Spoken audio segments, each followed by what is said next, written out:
Alright, so get this. It's the year 2045, and this mega corporation called Kuram, run by a total genius named Lee Sejin, drops a hyper-realistic VR game called Ares. The game absolutely blows up, and before you know it, it's racked up over 1 billion players. They roll out this special event where all you have to do is smash a wooden doll in 10 swings. The prize: a guaranteed high-tier game capsule worth a cool 50 million, plus 5 bonus points to all your stats, no cap. But here's the kicker: for a whole year after the game launched, not a single player has managed to clear this thing. The company's customer service is basically having a meltdown, bracing for a massive wave of complaints about an impossible event. Just as the PR guy is about to throw in the towel and quit, some random unknown player, who is obviously our MC, steps up to the plate to give it a shot. Nobody's paying him any mind until he draws his sword, and with one critical hit, slices the wooden doll clean in half. This completely blows everyone's minds since he's the very first person to ever beat the challenge. The team leader immediately scrambles to run a background check on this guy, and they find out the sword he used is just an epic grade weapon, which is honestly nothing that special. This just makes them even more curious, because how the heck did he destroy that doll with a mid-tier weapon? But before all that, our MC Kim Hyun-soo had just woken up from a nightmare. In the dream, his father was on fire, and he was completely powerless to save him. He's meeting up with his friend Kim Ji-hoon in a hospital lobby. Hyun-soo is trying to stay low-key, hiding his face with a hat and even a face mask. Ji-hoon was the one who called for the meetup. His friend starts joking around, calling him hot, which pisses Hyun-soo off. He rips down his mask to show off a nasty burn scar underneath. Taking the hint, Ji-hoon suggests they get straight to the point of why they're meeting. He asks Hyun-soo if he's heard about the game Ares, but our MC has apparently been living under a rock. He has absolutely no idea what his friend is even talking about. Ji-hoon gives him the quick rundown on the game before revealing there is an event specifically for beginners. Ji-hoon stresses that no one has managed to beat this event, yet not even the top-ranked players. Ji-hoon lays out the insane rewards for clearing it and suggests they should team up and give it a go.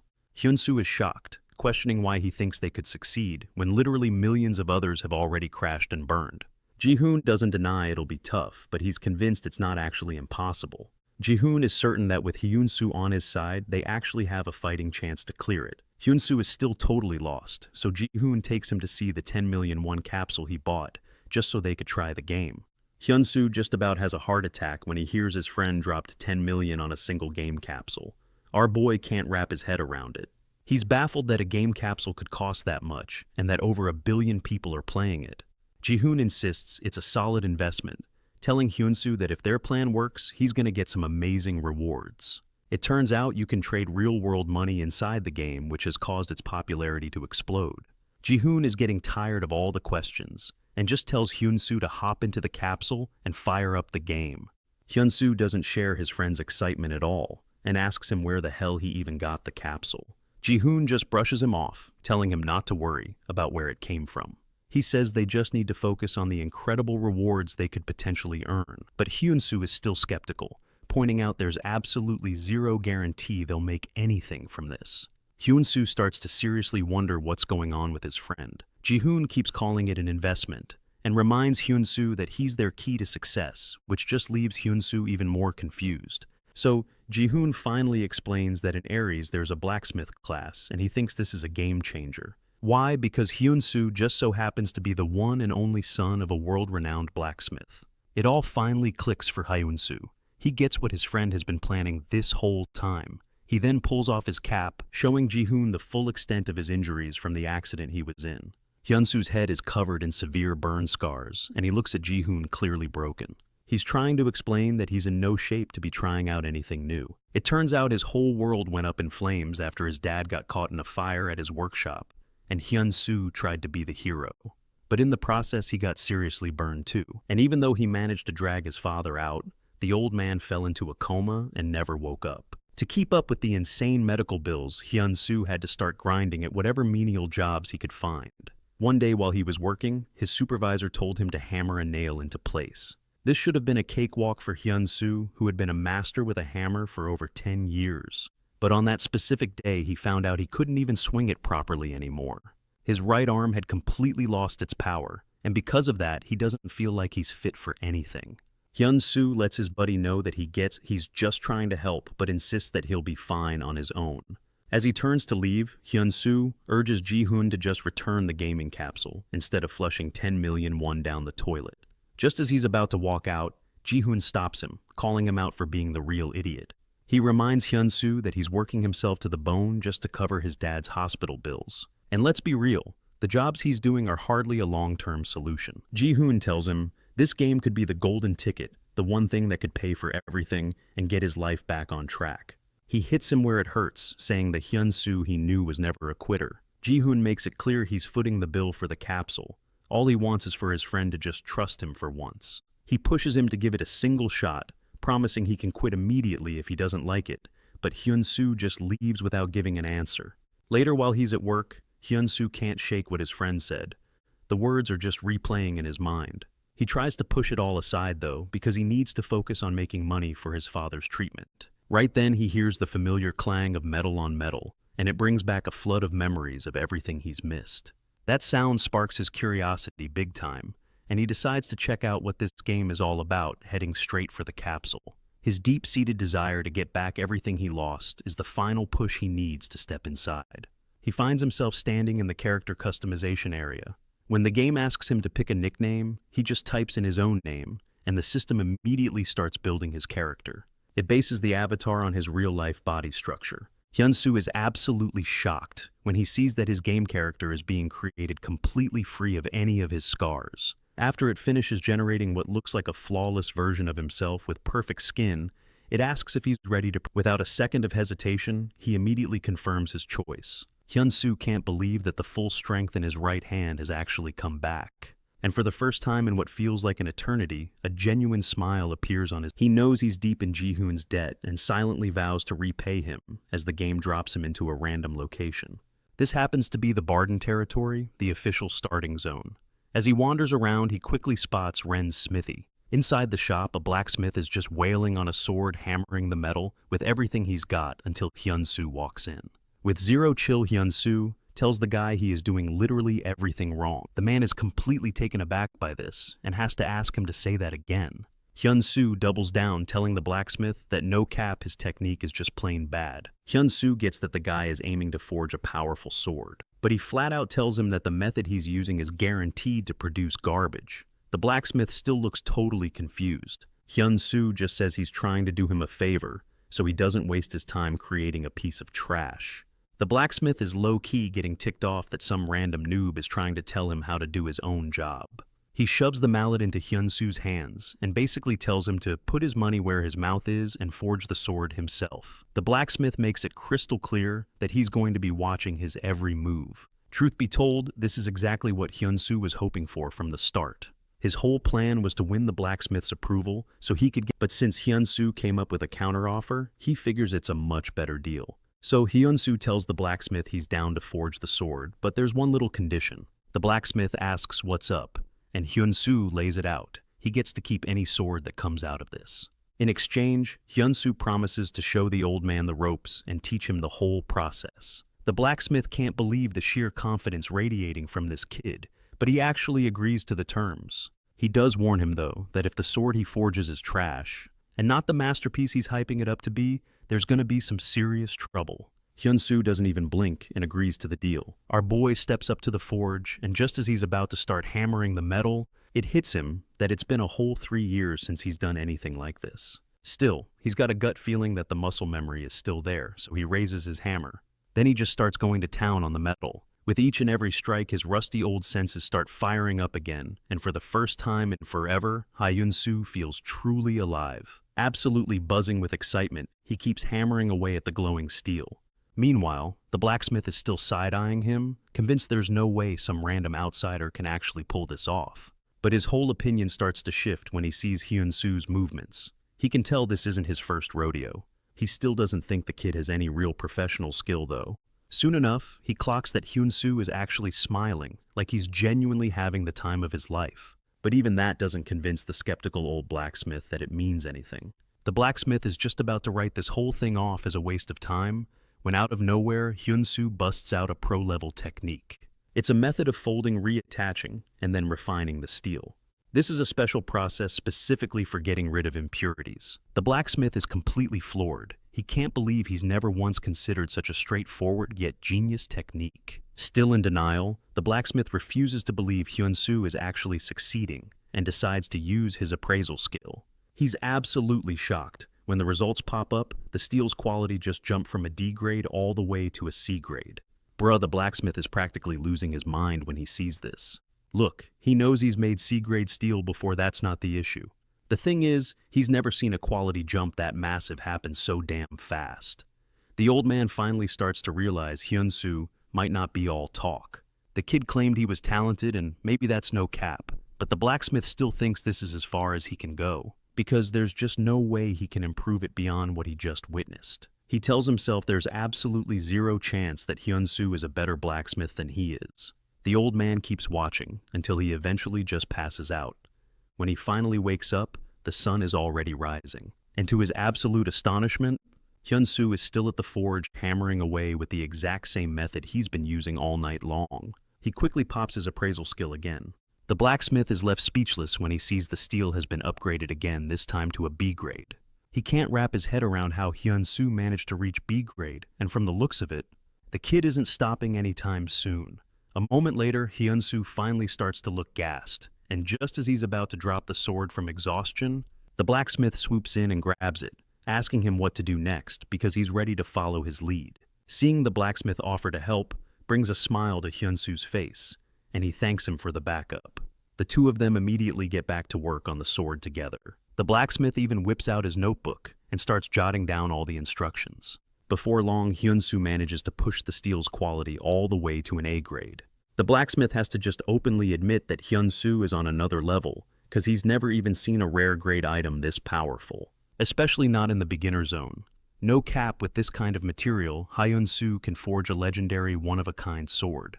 While the blacksmith is absolutely buzzing with excitement, Hyun-soo completely kills the vibe, telling him it's way too early to celebrate.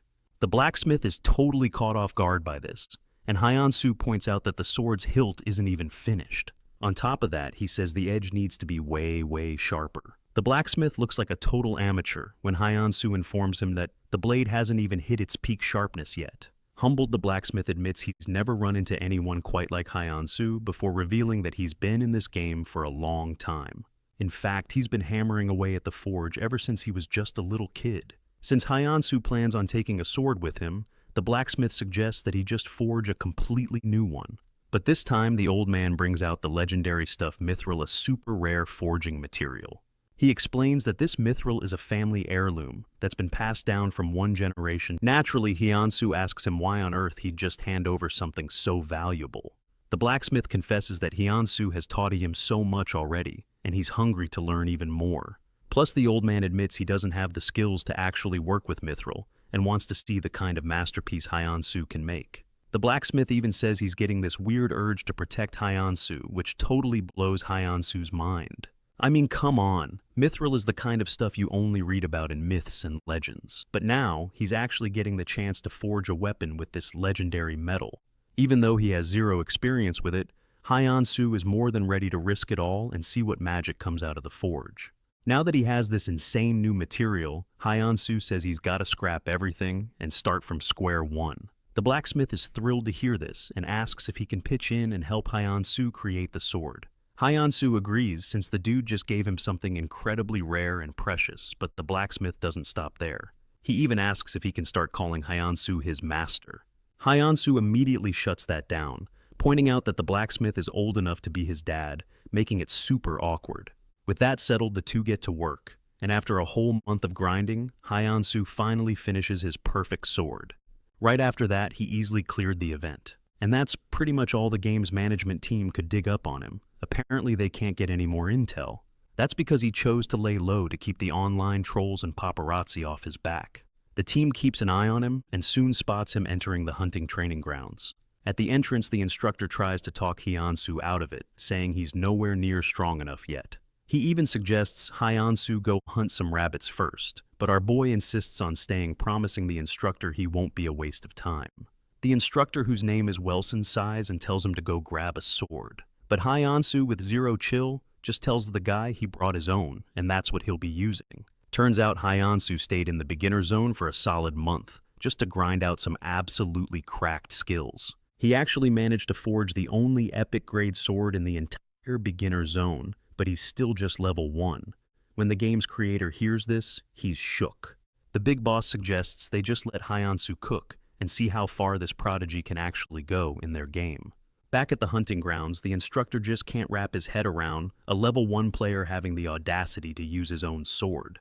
The instructor starts clowning on Hyansu for trying to play blacksmith in a combat game. He then lays it on thick, explaining how the hunting grounds are a seriously dangerous place crawling with monsters. Wilson claims that a properly trained swordsman will always beat some random dude with what he calls trash equipment. Right then, the instructor's affinity for Hyansu takes a nosedive, showing he's starting to really hate the kid's confidence. Hyansu isn't even surprised. He gets treated the same way in real life. That's when he looks Wilson dead in the eye. He tells him to set him up with the toughest course available, because his goal is to surpass every top swordsman who's ever been there. This just pisses Wilson off even more, so he decides it's time to teach this arrogant kid a lesson he won't forget. He's going to put him through a little trial of his own making. He tells Hyansu to follow him, promising a special trial that's just for him. Wilson leads him straight to a goblin cage and asks Hyansu one last time if he's really sure he wants to go through with this trial. Hyansu just says yes. Fed up, Wilson angrily tells him that if he fails, he's banned from setting foot in the hunting grounds for an entire week. But even if he fails, Hyansu keeps poking the bear, asking the instructor if stage 3 is really all he's got. Cause my man plans on clearing every single stage in one go. The instructor is low-key about to blow a gasket over Hyansu's insane confidence. With zero chill, he angrily yanks open the gate to stage 4, unleashing a level 15 mad goblin. Apparently, just getting past stage 3 is a huge deal, and there hasn't been a single soul who's ever managed to beat the 4th stage, no cap. And just like that, Hyansu finds himself staring down some seriously terrifying goblins. But as the goblins charge, Hyansu stays cool as a cucumber. He lines up his shot perfectly, waiting for the annoying goblin that's leaping right for his throat.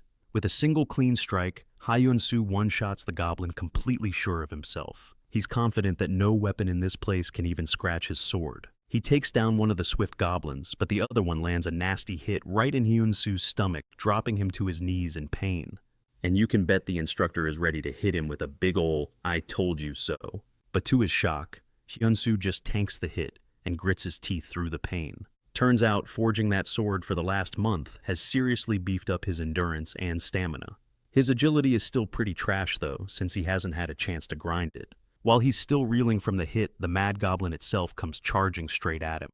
Bruh, this goblin looks absolutely nightmarish as it swings its weapon ready to end Hyansu's whole career. To make things even worse, Hyansu gets hit with a status effect that causes dizziness and blurs his vision.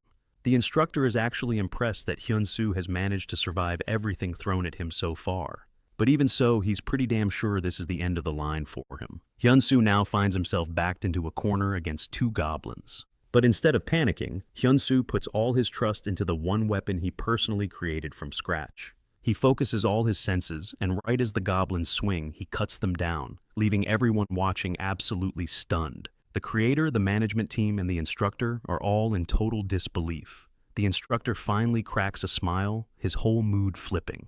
That's when he realizes Hyansu has something special that nobody else does. Relson assumes Hyansu must have trained in swordsmanship somewhere, but Hyansu just shrugs. He says he was just taught that any real blacksmith should know how to handle the weapons he forges. It's in this moment that Relson finally understands what a true blacksmith looks like. Seeing the scars and wounds covering his arm, he realizes Hyansu isn't just some pushover. Relson has no option but to apologize for his attitude, and his affinity score instantly maxes out. Then out of nowhere, Relson throws out a ridiculous offer asking Hyansu if he's willing to become the Mad Lord.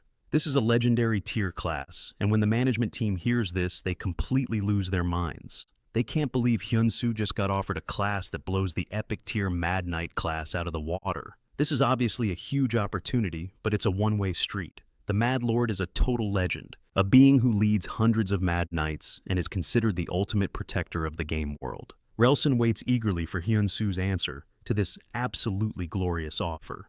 But shockingly, Hyansu turns it down flat, saying he's a blacksmith, not a knight. The people watching from behind the scenes smile when he says this. and even the instructor seems pleased with his answer. Hyun-soo thought his life as a blacksmith was pretty much over, but this game changed all that for him.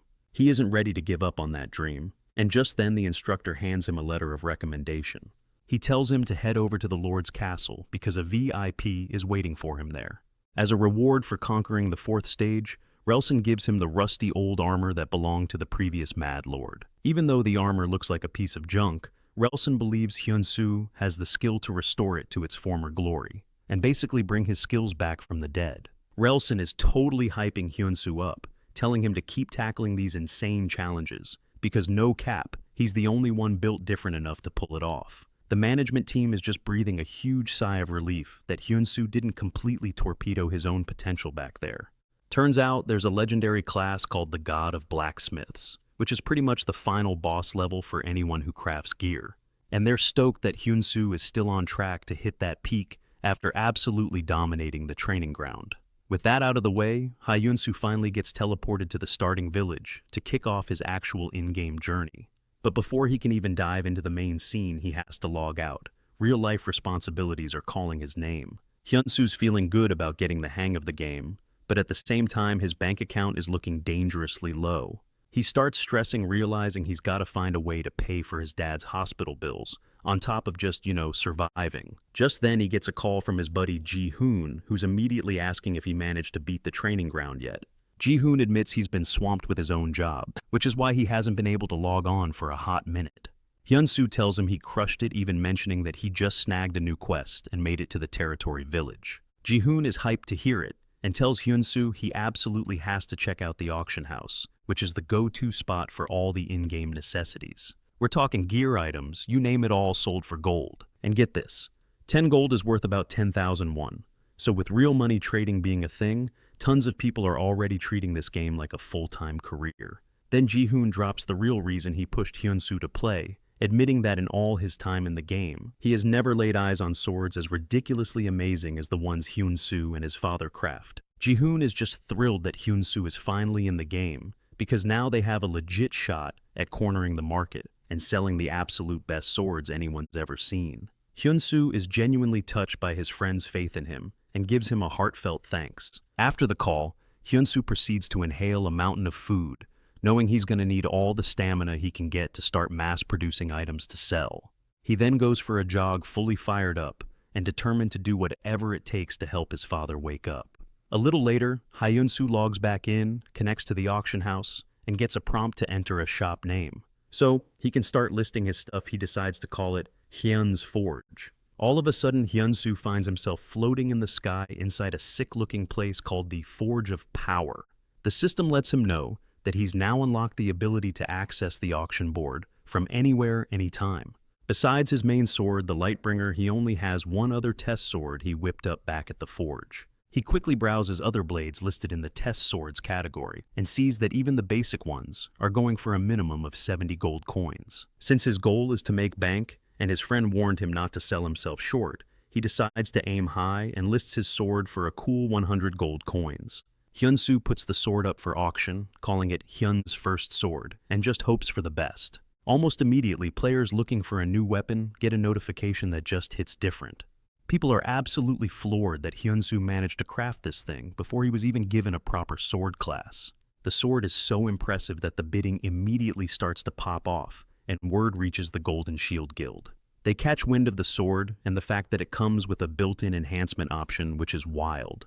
The guild's vice master is low-key unimpressed, at first saying that enhancement success rates are usually pretty high anyway, when you were just using low-tier materials. He figures Hyun-soo probably just cheaped out by using basic-level ingredients to save on costs. But the vice master does admit that giving the sword the specific name, First Sword, was a pretty smart marketing move. That's when it clicks for them. If they're the ones who buy Hyun-soo's very first creation, their guild's reputation will get a massive boost. With zero hesitation, a guild member named Blam makes the play and instantly buys the sword. Meanwhile, Hyun-soo is still anxiously wondering if his sword will even sell when suddenly he gets the notification. He's in total shock to see his item has been bought, and when he pulls up the adventurer's logs to check the details, he realizes his sword didn't just sell, it sold for over 1,000 gold coins. Hyunsu is absolutely bugging out, since 1,000 gold coins is pretty much a million won in the real world. My man is grinning like a fool. He realizes he might have just hit the literal jackpot. He checks who snagged the sword, and surprise, surprise, it's the Golden Shield Guild. Just then, Hyunsu gets a DM from a player named Blame. The message says he's a representative from the Golden Shield Guild. Blame tells him he's welcome to swing by their headquarters anytime, because they're scouting for cracked players like him. They're basically offering him either an exclusive contract to sell his gear or a full-blown guild membership if he's interested.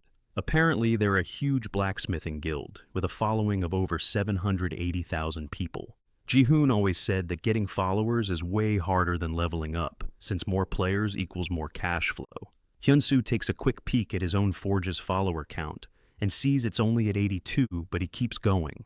The requests from other guilds just keep flooding in. It's obvious that blacksmiths are way more important in this game than they are in real life after all. The game's ecosystem needs skilled blacksmiths to pump out weapons armor and all sorts of items. But even with these insane offers, Hyunsu doesn't feel like it's the right time to commit to a guild. That's because he hasn't even shown off half of what he can do yet. To keep climbing, he makes his way to the Lord's Manor. In the meantime, the Lord of the territory, a man named Barnes, is struggling to restore a super important item. One of his advisors tells him their only shot at finding a capable restorer is in the capital city. The advisor explains that restorers are a pretty arrogant bunch and wouldn't bother traveling all the way out to a backwater place like Barden. The Lord already knows this, but he's not about to leave his own territory to make a trip to the capital. It turns out the item he's so desperate to fix is a one-of-a-kind bow left to him by his father. And for the plot twist, the guy talking to the Lord Bell is actually a rogue player disguised as a blacksmith. He's been trying to get on Barnes's good side for over a week, and it's finally paying off. Bell tells Barnes he'd be honored to take the precious bow to the capital himself and get it restored to its former glory. Right on cue, Hyunsu walks into the room, totally wrecking Bell's whole plan by telling Barnes that the bow can be fixed right here in this territory. Barnes is shook, telling Hyunsu the bow is basically a charred, busted mess. Now super curious, Barnes asks his guards who this random dude is. They let him know Hyunsu showed up with a letter of recommendation. It was from Relson. Barnes can't believe it. Relson himself personally vouched for someone to him. Suddenly, Barnes is all ears. He tells Hyunsu to lay out his skills and experience. Hyunsu is straight up saying he's still a level 1 player, and class-wise, he's currently unemployed. Bell overhears this and immediately jumps in, calling Hyunsu a complete and utter scrub. He scoffs that the restoration skill is something only a blacksmith at level 80 can even learn. Then Bell just loses it on Hyunsu, telling him to stay out of business he's already got on lock. But Hyunsu finally speaks up, telling Bell he's dead wrong about what kind of bow it even is. He schools him, pointing out that it's a horn bow, not a recurve bow. Bell is totally lost, and Hyunsu tells the Lord he's already figured out the item's backstory. He knows exactly what happened to the bow. Apparently, an outsider gave the bow to Barnes's father, and it was unlike anything anyone in the territory had ever laid eyes on. But before Hyunsu can drop any more knowledge, Barnes cuts him off, saying he's had enough of outsiders trying to lecture him about his own family's heirloom. That's when Hyunsu hits him with the facts the bow might have come from an outsider, but it was definitely crafted right here in this territory. Hyunsu mentions he saw a drawing of a buffalo on the wall on his way in. And back in his world, buffalo horns are top-tier crafting materials.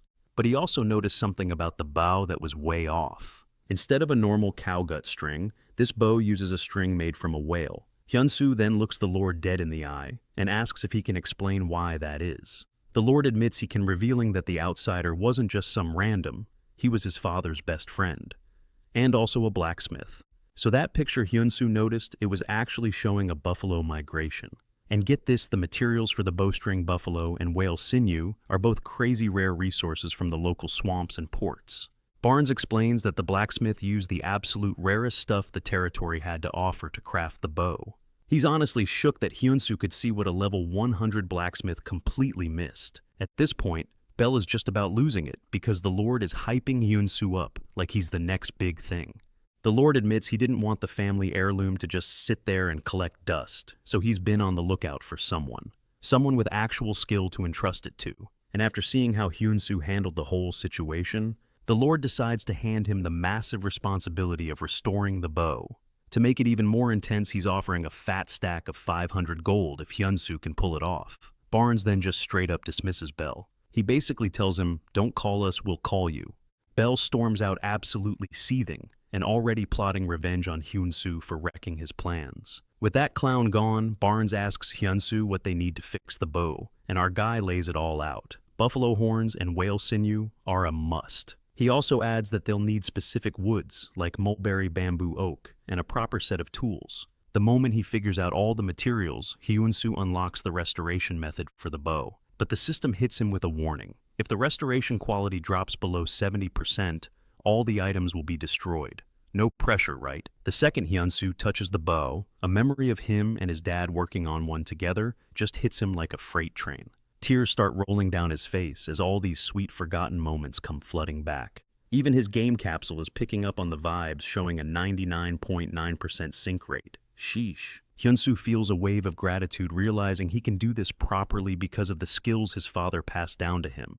But right as he's about to get started on the restoration, Barnes himself walks into the room telling Hyun-soo he's ready to roll up his sleeves and help out. Before they even realize it, they've been grinding away at it for the entire day. Barnes can feel his arms turning to jelly from the exhaustion.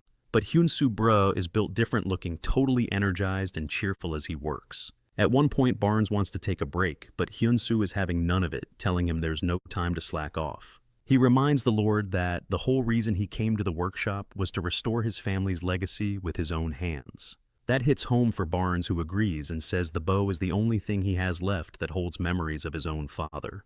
Barnes then points out that Hyun-soo seems to be genuinely enjoying the work, and Hyun-soo totally confirms it. He says that for him, working on bows is tied to a lot of precious memories. The two of them just keep at it, and before you know it, more than 20 days have flown by since they started. Finally, they've made it to the last day of the project, and they did it. They completely restored the marksman's horn bow to its former glory. The system then shows off the bow's incredible new stats, and no cap, it's even better than the original. Once again, a mysterious stranger had gifted the Lord's family an amazing bow, and Barnes just knows his father would be incredibly proud.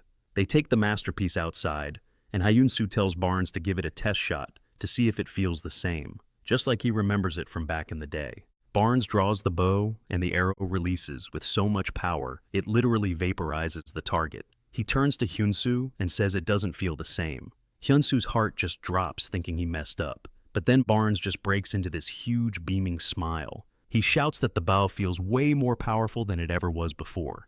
And with that, Hyun-soo clears the bow restoration quest. He didn't just succeed, he got a result over 100%, which maxes out his intimacy level with Barnes. Hyun-soo lets out a huge sigh of relief that it all worked out.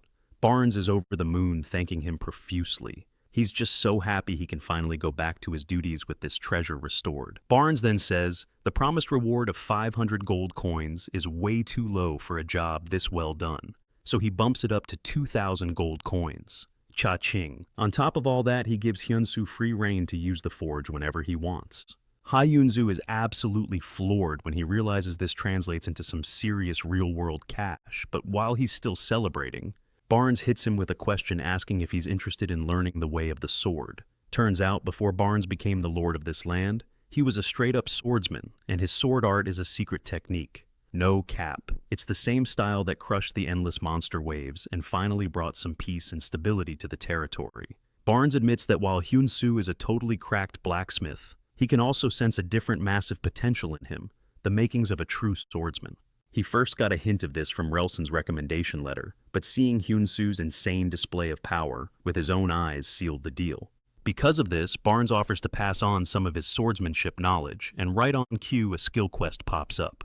Hyun-soo checks it out and sees the prime sword art is a solid B-grade skill, and he'll start with a whopping 80% proficiency. Barnes warns him to get ready for some intensive training that's going to have zero chill, just like the grind he put him through in the workshop. A month later, Hyun-soo has been on a serious grind crafting a gakgung bow for his own personal use, which is for his personal use. He's also put in the work to fully restore the rusted armor of the Mad Monarch. And alongside all that crafting, he's been training like an absolute beast with Barnes. He finally clears the brutal prime sword art training, and Barnes asks if he's finally ready to head out.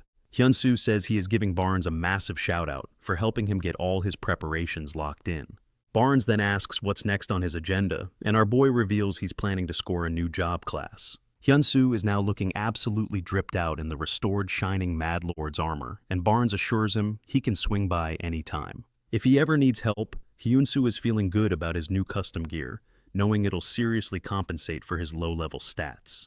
To make sure he's got some cash flow, he also crafted a few rare-grade bows and tossed them onto the auction house. This time he slaps the name Hyun's second bow on his creation. He's curious how much bank this one will pull in, especially since it's made from some super rare materials. That might never pop up again.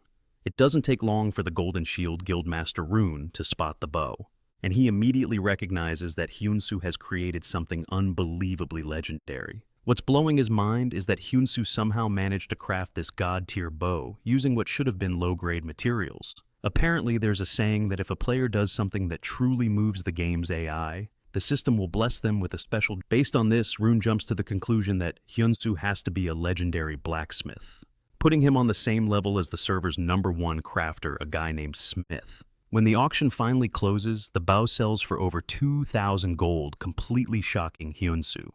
He can't wrap his head around why people would drop such a ridiculous amount of money for one weapon. On top of the money, he's also racked up over 3,000 followers. And with that new fame comes a flood of hundreds of guild invites and crafting requests that Hyun-soo can't even begin to keep up with. After securing the bag, Hyun-soo gets ready to head to the Holy Land for all blacksmiths, also known as the Tower of Blacksmiths. He arrives at the majestic structure and is just blown away by the epic design. He walks up to the entrance only to find a gigantic sealed lock on the door, and he's left wondering, how in the world is he supposed to get inside this place? The system pings him with a notification he needs to strike the seal with a sword made in the magical forge. Before doing anything rash, Hyun-soo inspects the padlock and realizes it's not metal at all. It's a rock, an igneous one, to be specific. Hyun-soo is still wondering where he's supposed to find this so-called magical forge when he's suddenly teleported right into it.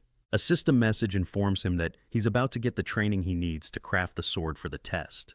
To sweeten the deal, all the materials and tools he could ever need will be provided without any limits. He also finds out that crafting time is massively reduced here compared to a normal smithy. But there's a catch: any sword he forges in this place can only be used for the test and becomes useless afterward. So, Hyun-soo is standing there, scratching his head, trying to figure out what this test is even about. Is it a forging test or something else entirely? Meanwhile, the master of the tower, a dude named Dang, is completely convinced that nobody actually cares about blacksmithing anymore. Loki Dang has given up hope of ever finding someone who loves the craft for what it is, not just for the clout. He's so over it that he basically just hands out the blacksmith title to anyone who asks, since that's all these people want anyway. They're just trying to use it for their own selfish gains. Dang is absolutely certain that no one will ever manage to cut the massive stone on the ceiling.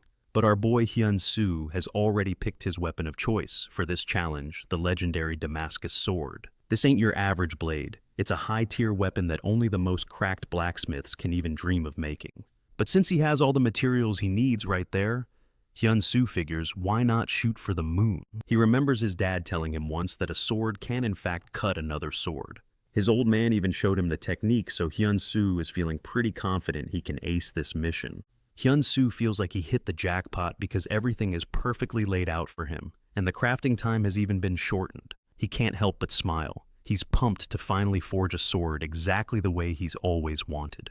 It's been a hot minute since he's had an opportunity like this. Just as Dang is dead asleep and snoring, his head off the entire tower starts vibrating, jolting him awake in total shock.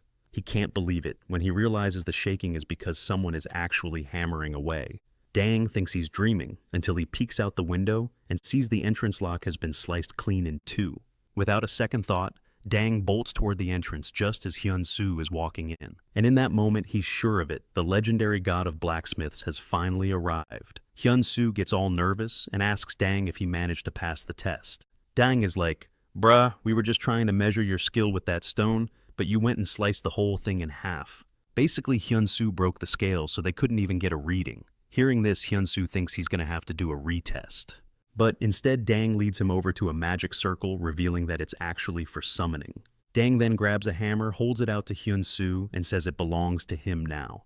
Hyun-soo is mega confused, but the moment he takes it, A system notification pops up telling him he's just received the Hammer of the Covenant, and getting this legendary hammer immediately triggers a ridiculously high-level SS-grade quest. Dang then shoves Hyun-soo right into the summoning circle, telling him it's time for the real test. In a flash, he finds himself in a totally unfamiliar place, and the quest details finally appear. The system's objective is clear: he has to take down an invading orc army. Hyun-soo glances around, only to see a massive horde of orcs stampeding right toward him. Hyun-soo nearly poops his pants at the sight, wondering what kind of blacksmith quest involves an entire army.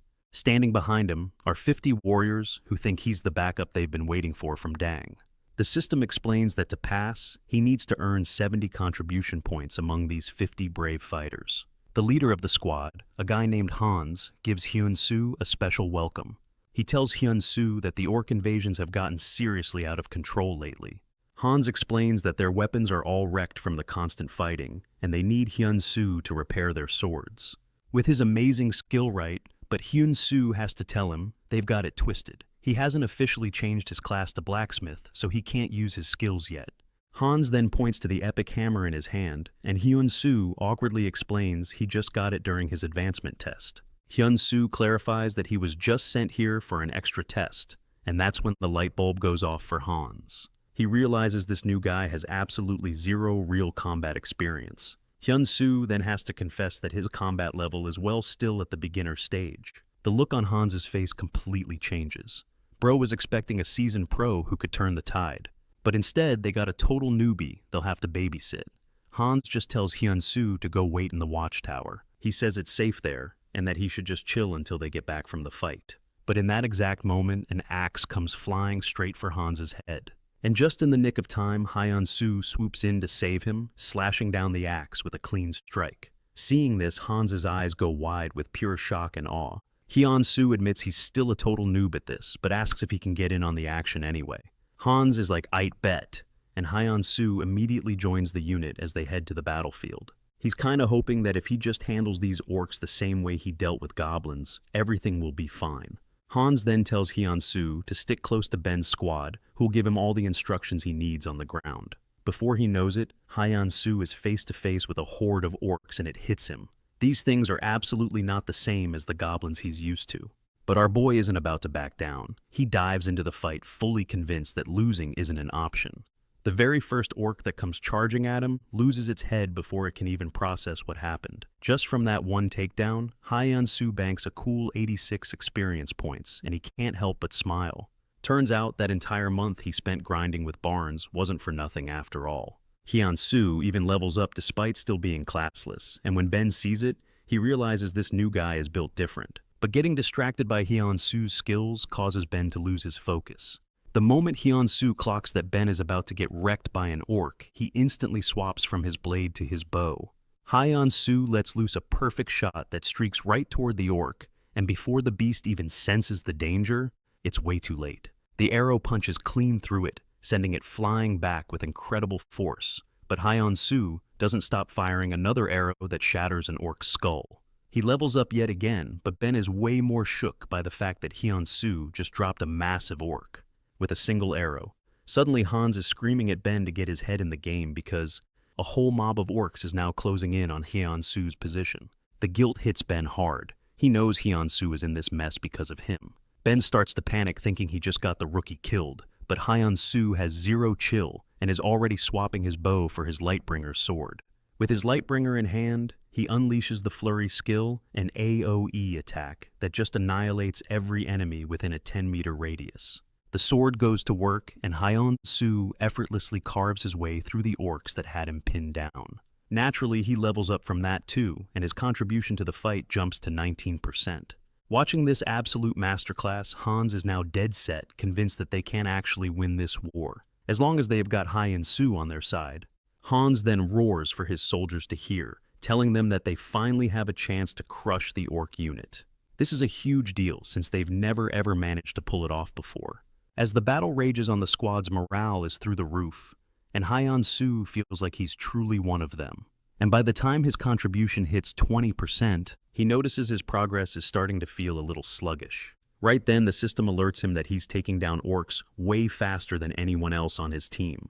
Because he's so cracked, he's unlocked a secret chapter that's never been seen before, and that's when a level 51 orc warrior appears. The moment Hans lays eyes on it, he starts to get seriously concerned and orders his men to stop pushing forward. Apparently they've clashed with this monster several times in the past, but have never been able to defeat it. Things are looking pretty bad for them though, since they're already completely surrounded by orcs. Hans fears his earlier hype pushed them way too deep into enemy territory. But Ben steps up rallying the warriors and telling them that they are going to take these orcs down. Hans totally agrees, declaring they're done getting clowned on by these brutes. Positioned on a hillside, Hans watches as the team charges headfirst into the orc ranks. He decides to give them some covering fire with his bow from his high ground advantage. He lets an arrow fly right at the orc warrior's head, but the thing just bounces harmlessly off its helmet.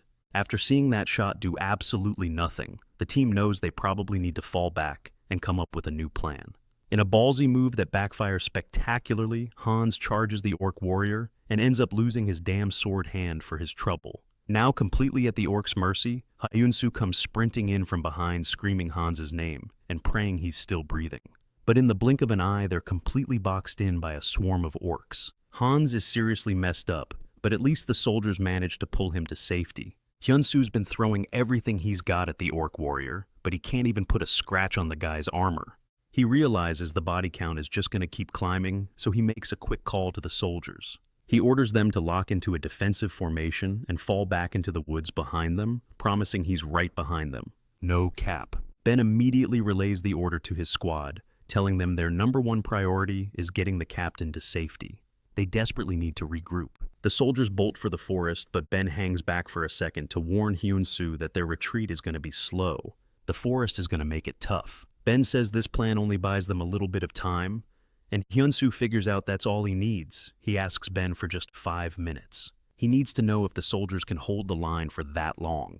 Ben gives him a solid look and promises they can absolutely hold out for the 5 minutes Hyunsu asked for. That gives our boy the breathing room he needs to analyze the orc's armor. He just can't accept that it's completely immune to arrows. There has to be a weak point somewhere. That's when Hyunsu whips out Dang's hammer, and bruh, it turns out to be an epic grade item. This hammer basically slashes crafting time down to almost nothing, and while Ben and the boys are fighting for their lives, Hyunsu is in the back cooking up something absolutely lethal. Even though they're getting worn down, Ben and his team are ready to die on this hill until Hyunsu is ready. Ben is bleeding all over the place, but he keeps pushing himself, chanting the mantra that they only have to survive for 5 minutes. Right then, Ben finds himself face to face with the main orc warrior. And just as the beast is about to land, the killing blow, a projectile comes flying in like a freight train and slams into it. This thing hits so hard it doesn't just pierce the orc's armor, it shatters it, blowing a clean hole right through its chest. A shower of blood erupts, leaving Ben standing there totally stunned and confused. He whips around to see Hyunsu in the distance, radiating a powerful signature aura that's just on another level.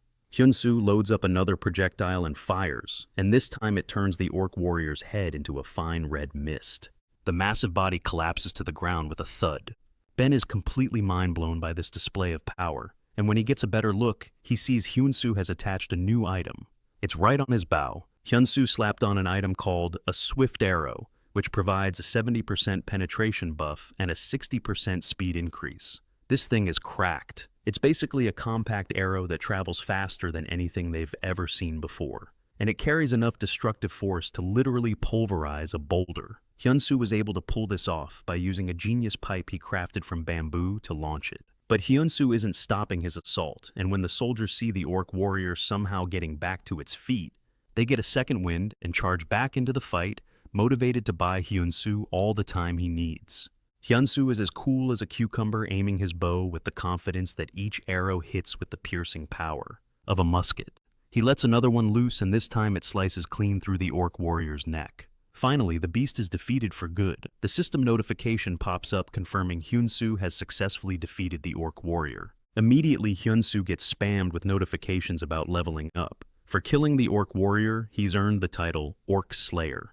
This gives him a permanent 15% damage boost against all orcs, and to make things even sweeter, orcs will now be instinctively terrified of him. The other orc warrior senses the terrifying power that just deleted its friend and immediately drops its weapon to make a run for it. But Hyunsu has zero chill and isn't about to let it escape. He intercepts the fleeing orc looking absolutely menacing. Looking like an absolute demon, he fires a deadly arrow at the terrified orc warrior, and the projectile completely takes the orc's head clean off. And just like that, Hyunsu is left standing over a massive pile of orc bodies. He's officially completed his quest to subjugate the orc army, and on top of that, his contribution rate skyrockets to 92%. The system basically tells him he didn't just clear the quest, he absolutely annihilated it. A massive roar of victory erupts from the soldiers as they all start cheering for Hyunsu. The system then informs him that the entire subjugation unit now trusts his command without question. For leading the charge on the battlefield, he's given a hidden piece that grants him a special effect. It's a sweet bonus of 10 charisma points. Ben helps a wounded Hans get up and carries him over to where Hyunsu is. Hans thanks Hyunsu with everything he's got, admitting he never in his wildest dreams thought they'd be able to defeat the orcs. Not in his lifetime. Anyway, as a sign of ultimate respect, Hans strikes his chest with his severed arm, and all the other soldiers immediately follow his lead. Hyunsu returns the gesture, placing a hand on his chest and thanking the soldiers for their hard work. And with that, Hyunsu has finally completed his trial. He lets out a huge sigh of relief, looking out at the sunset as he gets ready to finally head back to the blacksmith's tower. The only question is, how in the world is he going to get back? Turns out the Council of Blacksmiths, led by a dude named Ding, has been searching for a blacksmith worthy of their trust. They have a powerful sword that they need to pass on. But they can't just give it to anyone, since most blacksmiths these days care more about making money than perfecting their craft. However, they've been holding on to a prophecy that a successor to the blacksmith god would one day appear and bring prosperity back to their clan. Now Ding is pretty damn sure he's found the right person, which is why he called all the other blacksmith lords to the central tower. But Coulson, the tower lord for the bow blacksmiths, is not on board. He totally disagrees with Ding's decision to give the legendary sword to a complete outsider. Deng claps back, telling Coulson that Hyunsu has already passed the conditions they set for the sword to be given out. And what's more, Hyunsu hasn't even chosen his profession yet. But even without a class, he was able to lead soldiers and wipe out the orc warriors using his blacksmith skills alone. Talk about being built different.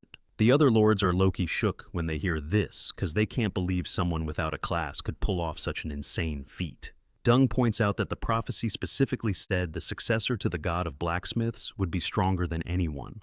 And Dung believes that this sword will be the final test that gives them the answer they've been looking for. No cap. Right on cue, the butler announces that Hyunsu has arrived at the hall, and Ding orders them to bring him in. Hyunsu pushes the heavy doors open, and Dung tells him he's passed the test, which grants him the right to enter the blacksmith's sanctuary, a place of legendary status. On top of that, he's also earned the right to challenge the Sword of Prophecy.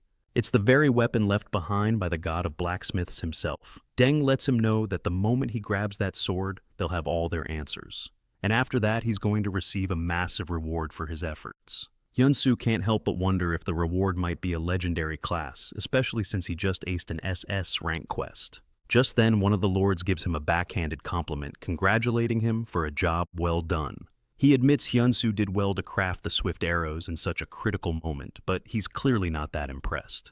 In fact, he claims the arrows are nothing but cheap imitations. This lord thinks Hyunsu just got lucky, saying he never would have passed if he didn't have an epic bow from the get-go. Most of the lords are clearly skeptical, telling him to just draw the sword already so they can see if he's a fraud or not. It finally clicks for Hyunsu that these old guys aren't just random blacksmiths. They are the masters of the tower, the legendary craftsmen who forge the epic gear of Ares. So these guys are basically high-tier NPCs, rocking titles and levels that are just straight up insane. Take Coulson, for instance, a blacksmith at a jaw-dropping level 365. Even Hyunsu has to admit they're all pretty cracked. But at the same time, he doesn't think for a second that he's any worse than them. He's just wondering what would go down if they actually competed. You know, without all their fancy titles giving them a boost. Hyunsu steps toward the sword, and suddenly it blasts out this overwhelming aura that leaves everyone in the room completely shook.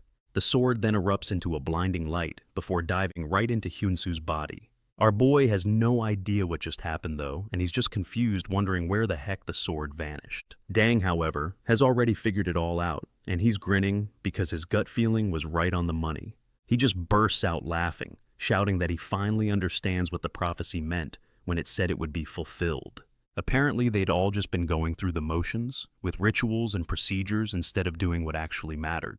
Coulson, on the other hand, is absolutely pissed. He can't stand the thought that this newcomer Hyunsu might actually be the true successor. A moment later, Hyunsu gets a notification congratulating him for unlocking the game's very first god class. Coulson just can't wrap his head around how some no-name foreigner managed to snag a god class. With absolutely zero chill, the system immediately promotes Hyunsu to the god of blacksmiths. Bro Hyunsu is only a level 10 player, but he's already hit god class status, and to top it all off, he's the first one ever. Unlike the haters, Dang is totally on his side, super hyped that Hyunsu managed to pull it off.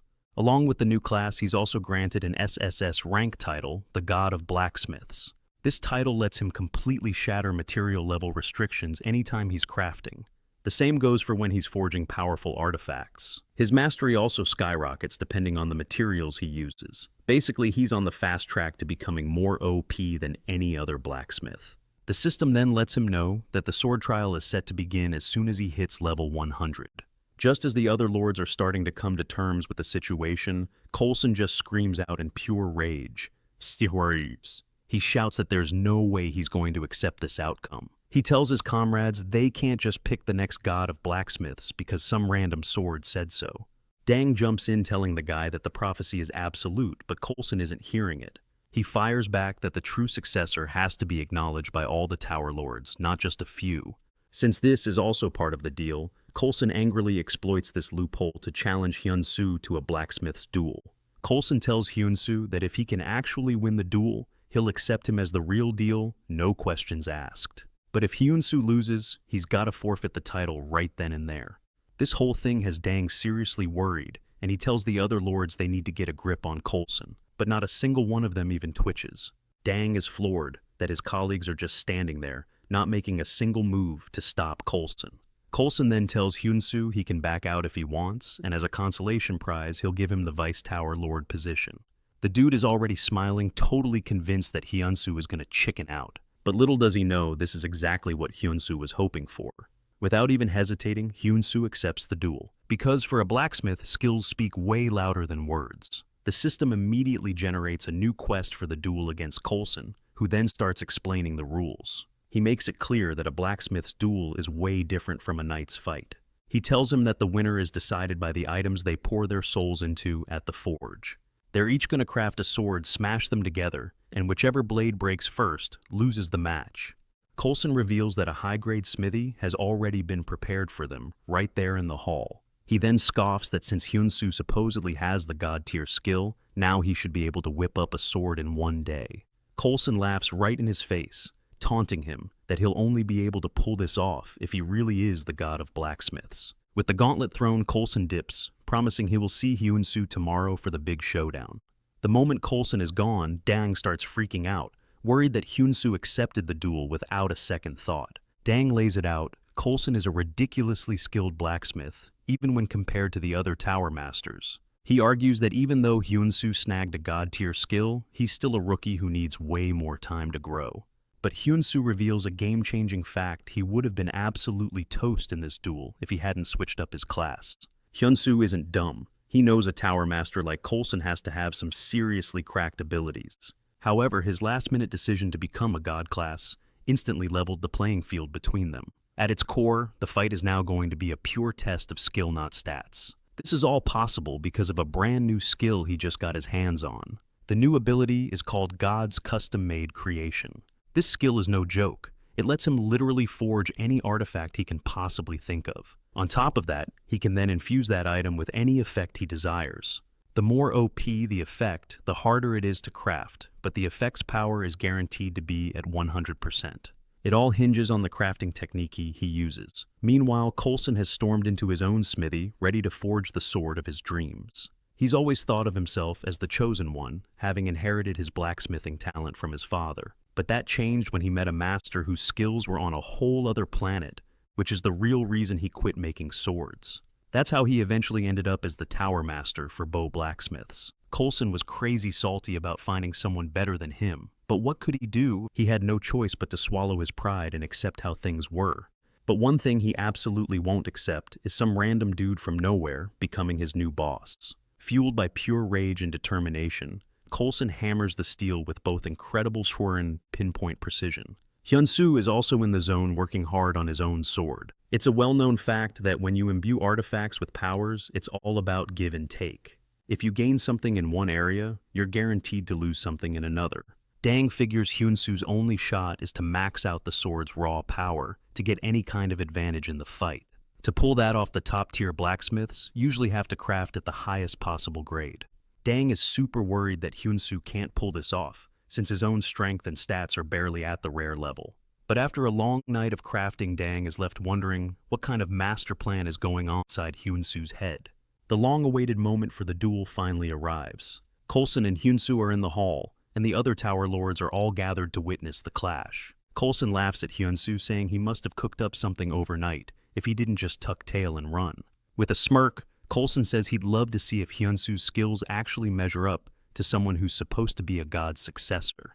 Through all of this trash talk, Hyun-soo just stays completely silent. Coulson then unsheathes a stunning sword, introducing it as the Black Knight, a unique grade weapon. That thing boasts a whopping 12,000 durability points. It also comes with a passive skill called Weapon Breaker. Dang isn't shocked at all when he sees it. Coulson's skills are the real deal, and he's seriously impressed.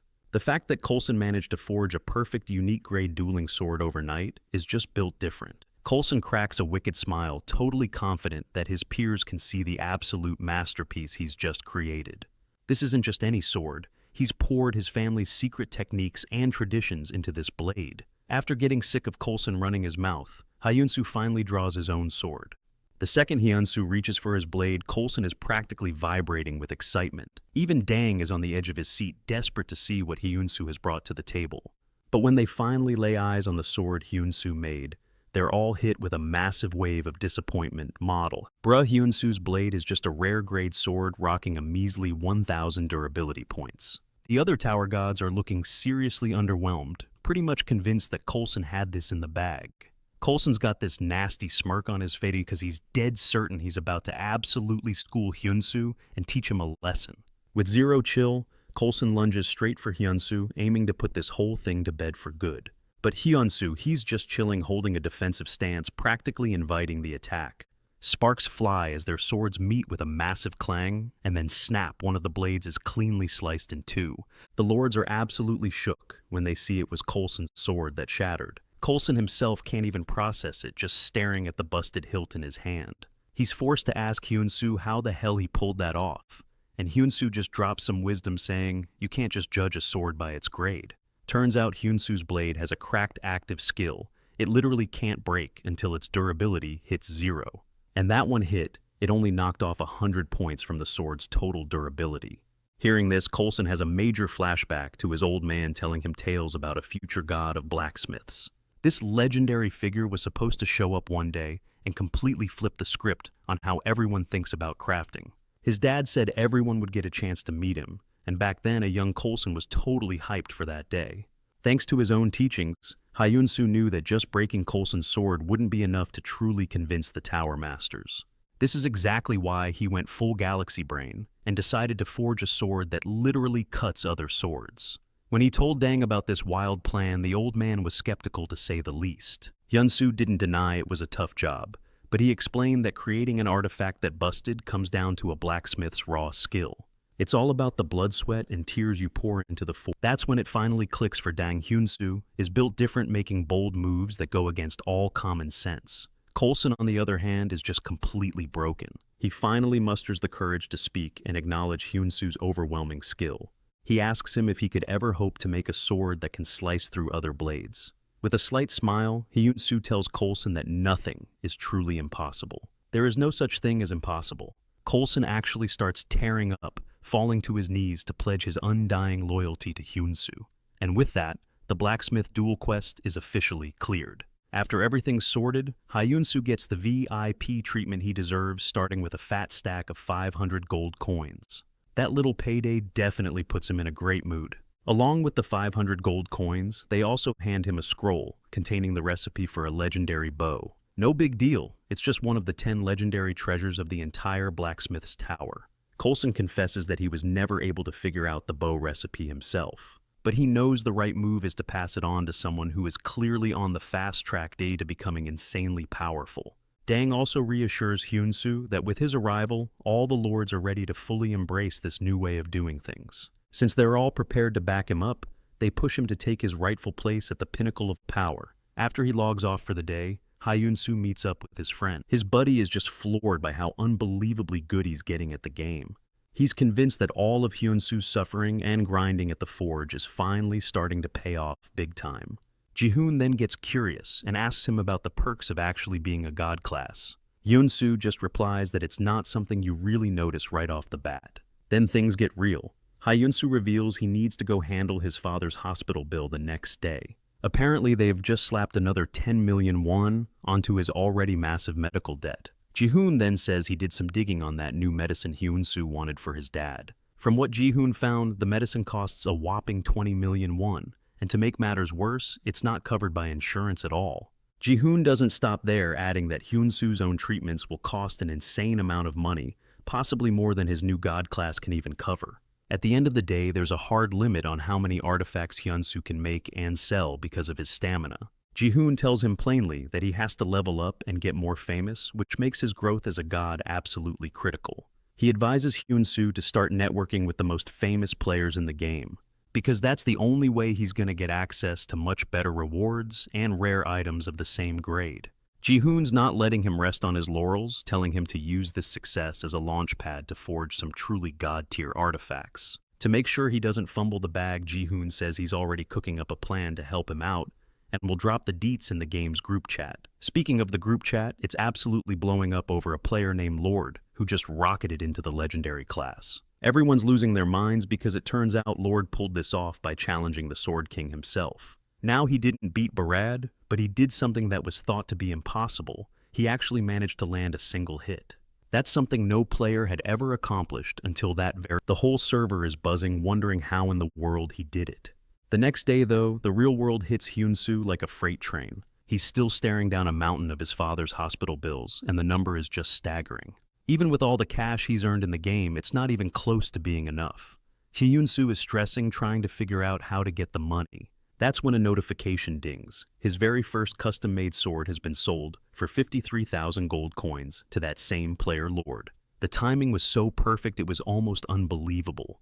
Hyun-soo immediately bolts to the hospital to talk to the front desk. He can finally pay his father's bills, which were set to expire that very day. Talk about a last-minute save. In that moment, Hyun-soo knows for a fact that Ares is his golden ticket out of poverty. There's absolutely no chance he can stop playing now.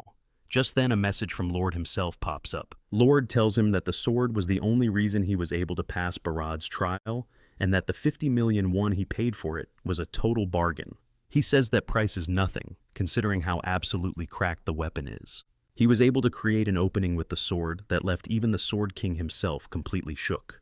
Then Lord drops the real bombshell. Barad, the king of the Goyard kingdom, is waiting for him. Apparently, Barad was so impressed, he wants Hyun-soo to forge a sword just for him.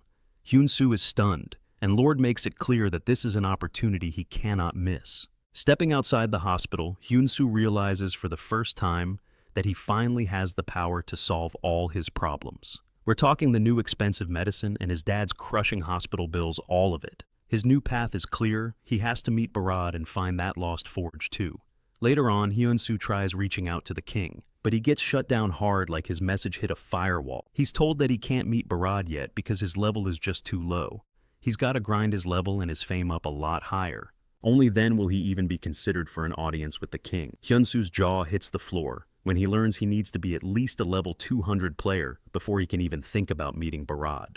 Panicking a little, Hyun-soo asks if there's any other way, any kind of loophole he can use. He's told he can try his luck at the Goyard Martial Arts Tournament. It's a huge competition that's held every single year in the Goyard Kingdom. But there's a catch: only players between level 50 and 60 are allowed to join in. Barad is always there in person because he's on the lookout for promising new warriors to recruit. That's basically the entire reason he hosts the tournament for outsiders every year.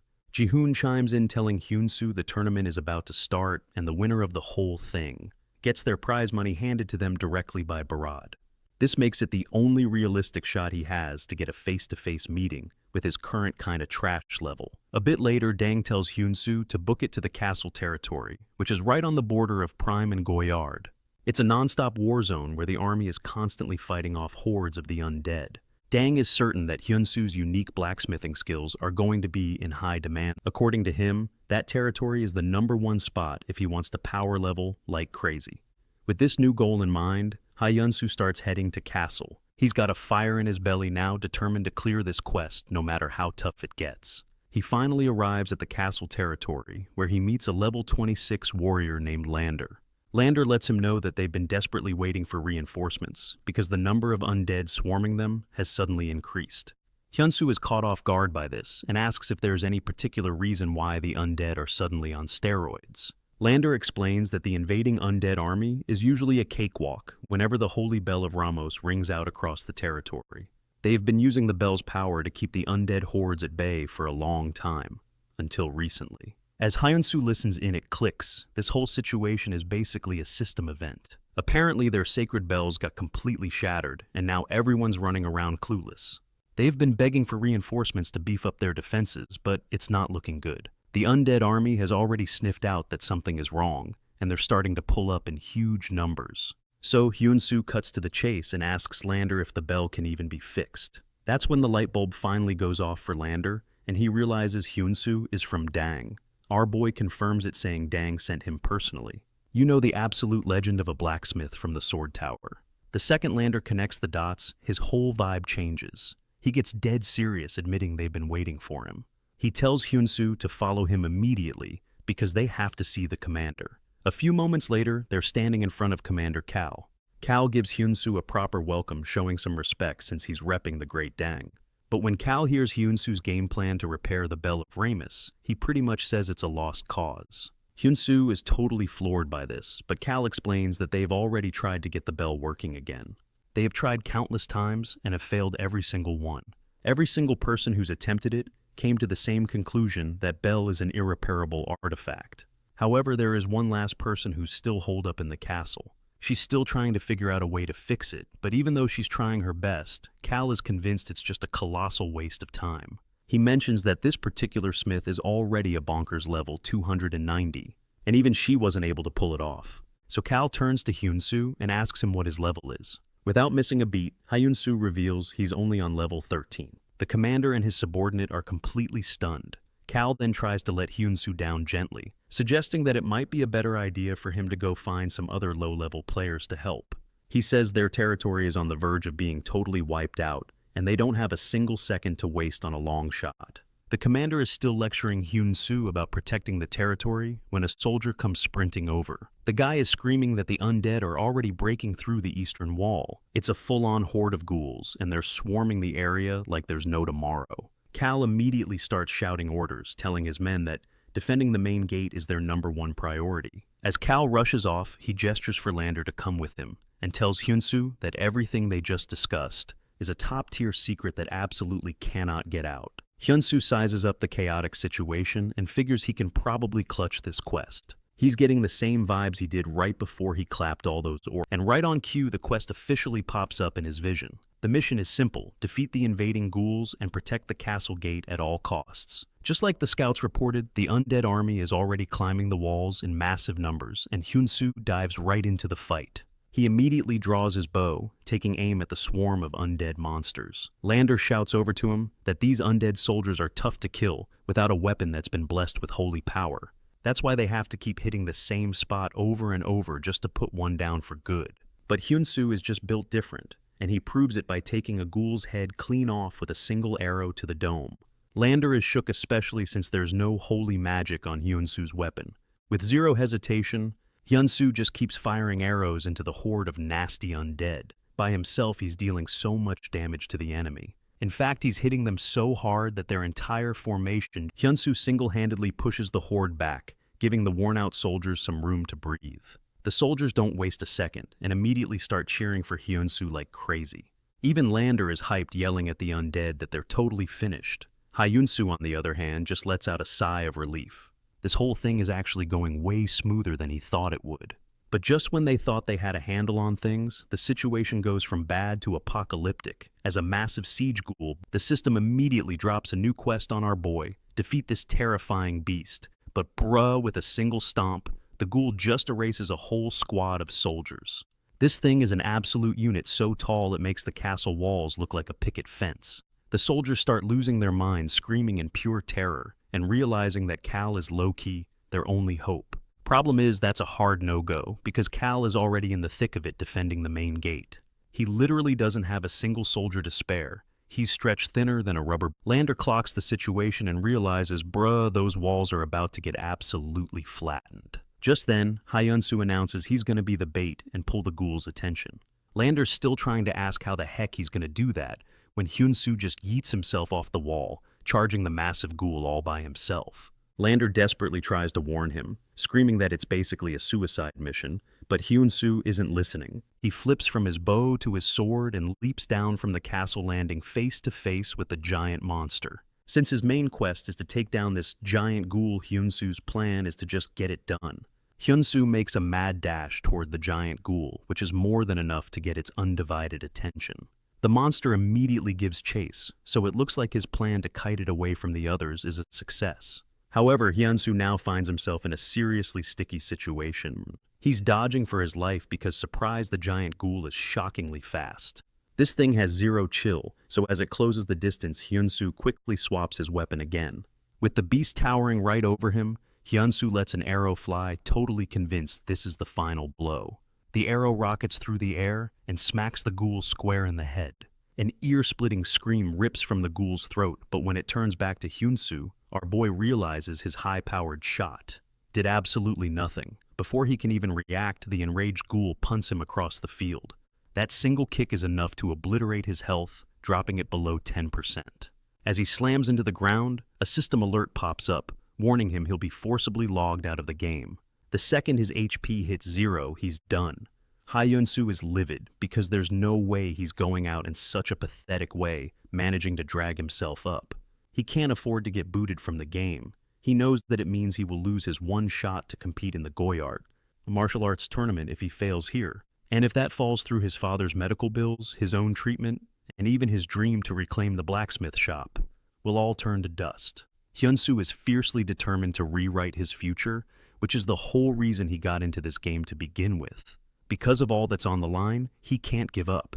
Hyunsu snatches his bow and fires another spray of arrows into the ghoul's leg. This time it works, causing the beast severe pain as it lets out another deafening shriek. The ghoul only gets angrier and begins stomping its way toward Hyunsu. At the same time, Hyunsu's health plummets below 3%, but even on the brink of death, he isn't ready to throw in the towel. Hyunsu pulls his bowstring to its absolute limit, but just as he's about to fire, the string snaps and breaks apart. Now completely defenseless, Hyunsu finds himself totally at the mercy of the ghoul. Before he can make a move, he's crushed by the ghoul's gigantic hand, which drains his HP all the way down to 1%. Everything goes black, and Hyunsu suddenly finds himself in a strange void, wondering if this is really the end.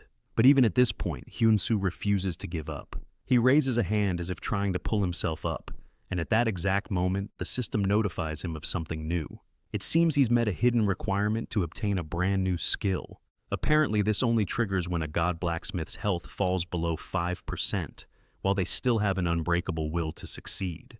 The new skill is called God's Emergency Crafting, which lets him start building a weapon on the fly, but there's a huge catch. He only has 20 seconds to craft the entire weapon from scratch. Not only that, but he can only use the finished weapon for a grand total of 30 seconds. Hyunsu immediately understands that this is the miracle he was praying for. Seeing this as his one and only path to clearing the quest, he summons his hammer and all the materials he'll need. As he's gathering everything, that 20-second timer is already burning away. Hyunsu gets to work in a flash, hammering away at the steel with ferocious intensity. Just as the timer is about to hit 0, Hyunsu successfully completes his custom-made weapon. In an instant, he's warped back to the battlefield and immediately swings his new creation at the giant ghoul. The weapon connects, unleashing a devastatingly clean strike right through the ghoul's body. After that insane attack, Hyunsu drops to his knees while the ghoul just smashes into the ground, completely done for. A look of pure hope and joy explodes on Hyunsu's face as he realizes he actually pulled off the impossible. The system chimes in confirming he clapped the ghoul and scored a massive EXP boost because of it. But before he even gets a second to celebrate, our boy completely blacks out. Cal comes sprinting over, totally freaking out and shouting his name. The next morning, Hyansu finally wakes up and asks the soldiers how long he's been unconscious. He's also stressing about the ghoul, but then he hears the soldiers erupting in cheers, chanting his name. They're all calling him a hero, but Hyansu is low-key confused until Cal shows up telling him they're only alive because of what he did. Cal is desperate to know how Hyansu pulled it off, but our MC has no idea how to even begin to explain it. He knows nobody would buy his story even if he tried. I mean, telling them he crafted a weapon on the fly, a weapon pulsing with divine power no less, all while they were getting attacked. Cal just tells him to drop the modesty. He says Hyansu earned all the hype because, get this, ghouls are super weak to holy power, kinda like ghosts. That's exactly why Hyansu forged the Four Seals sword. It's basically designed to yeet evil spirits out of existence. This is all thanks to a lore drop from his dad back when he was just a kid.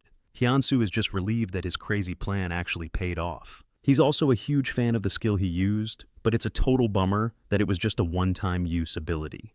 Cal then tells Hyansu it's time to collect his reward for being the MVP. Cal hands over a pouch of money that turns out to be a whopping 2,000 gold. And like clockwork, Hyansu is absolutely floored but happily snags his prize.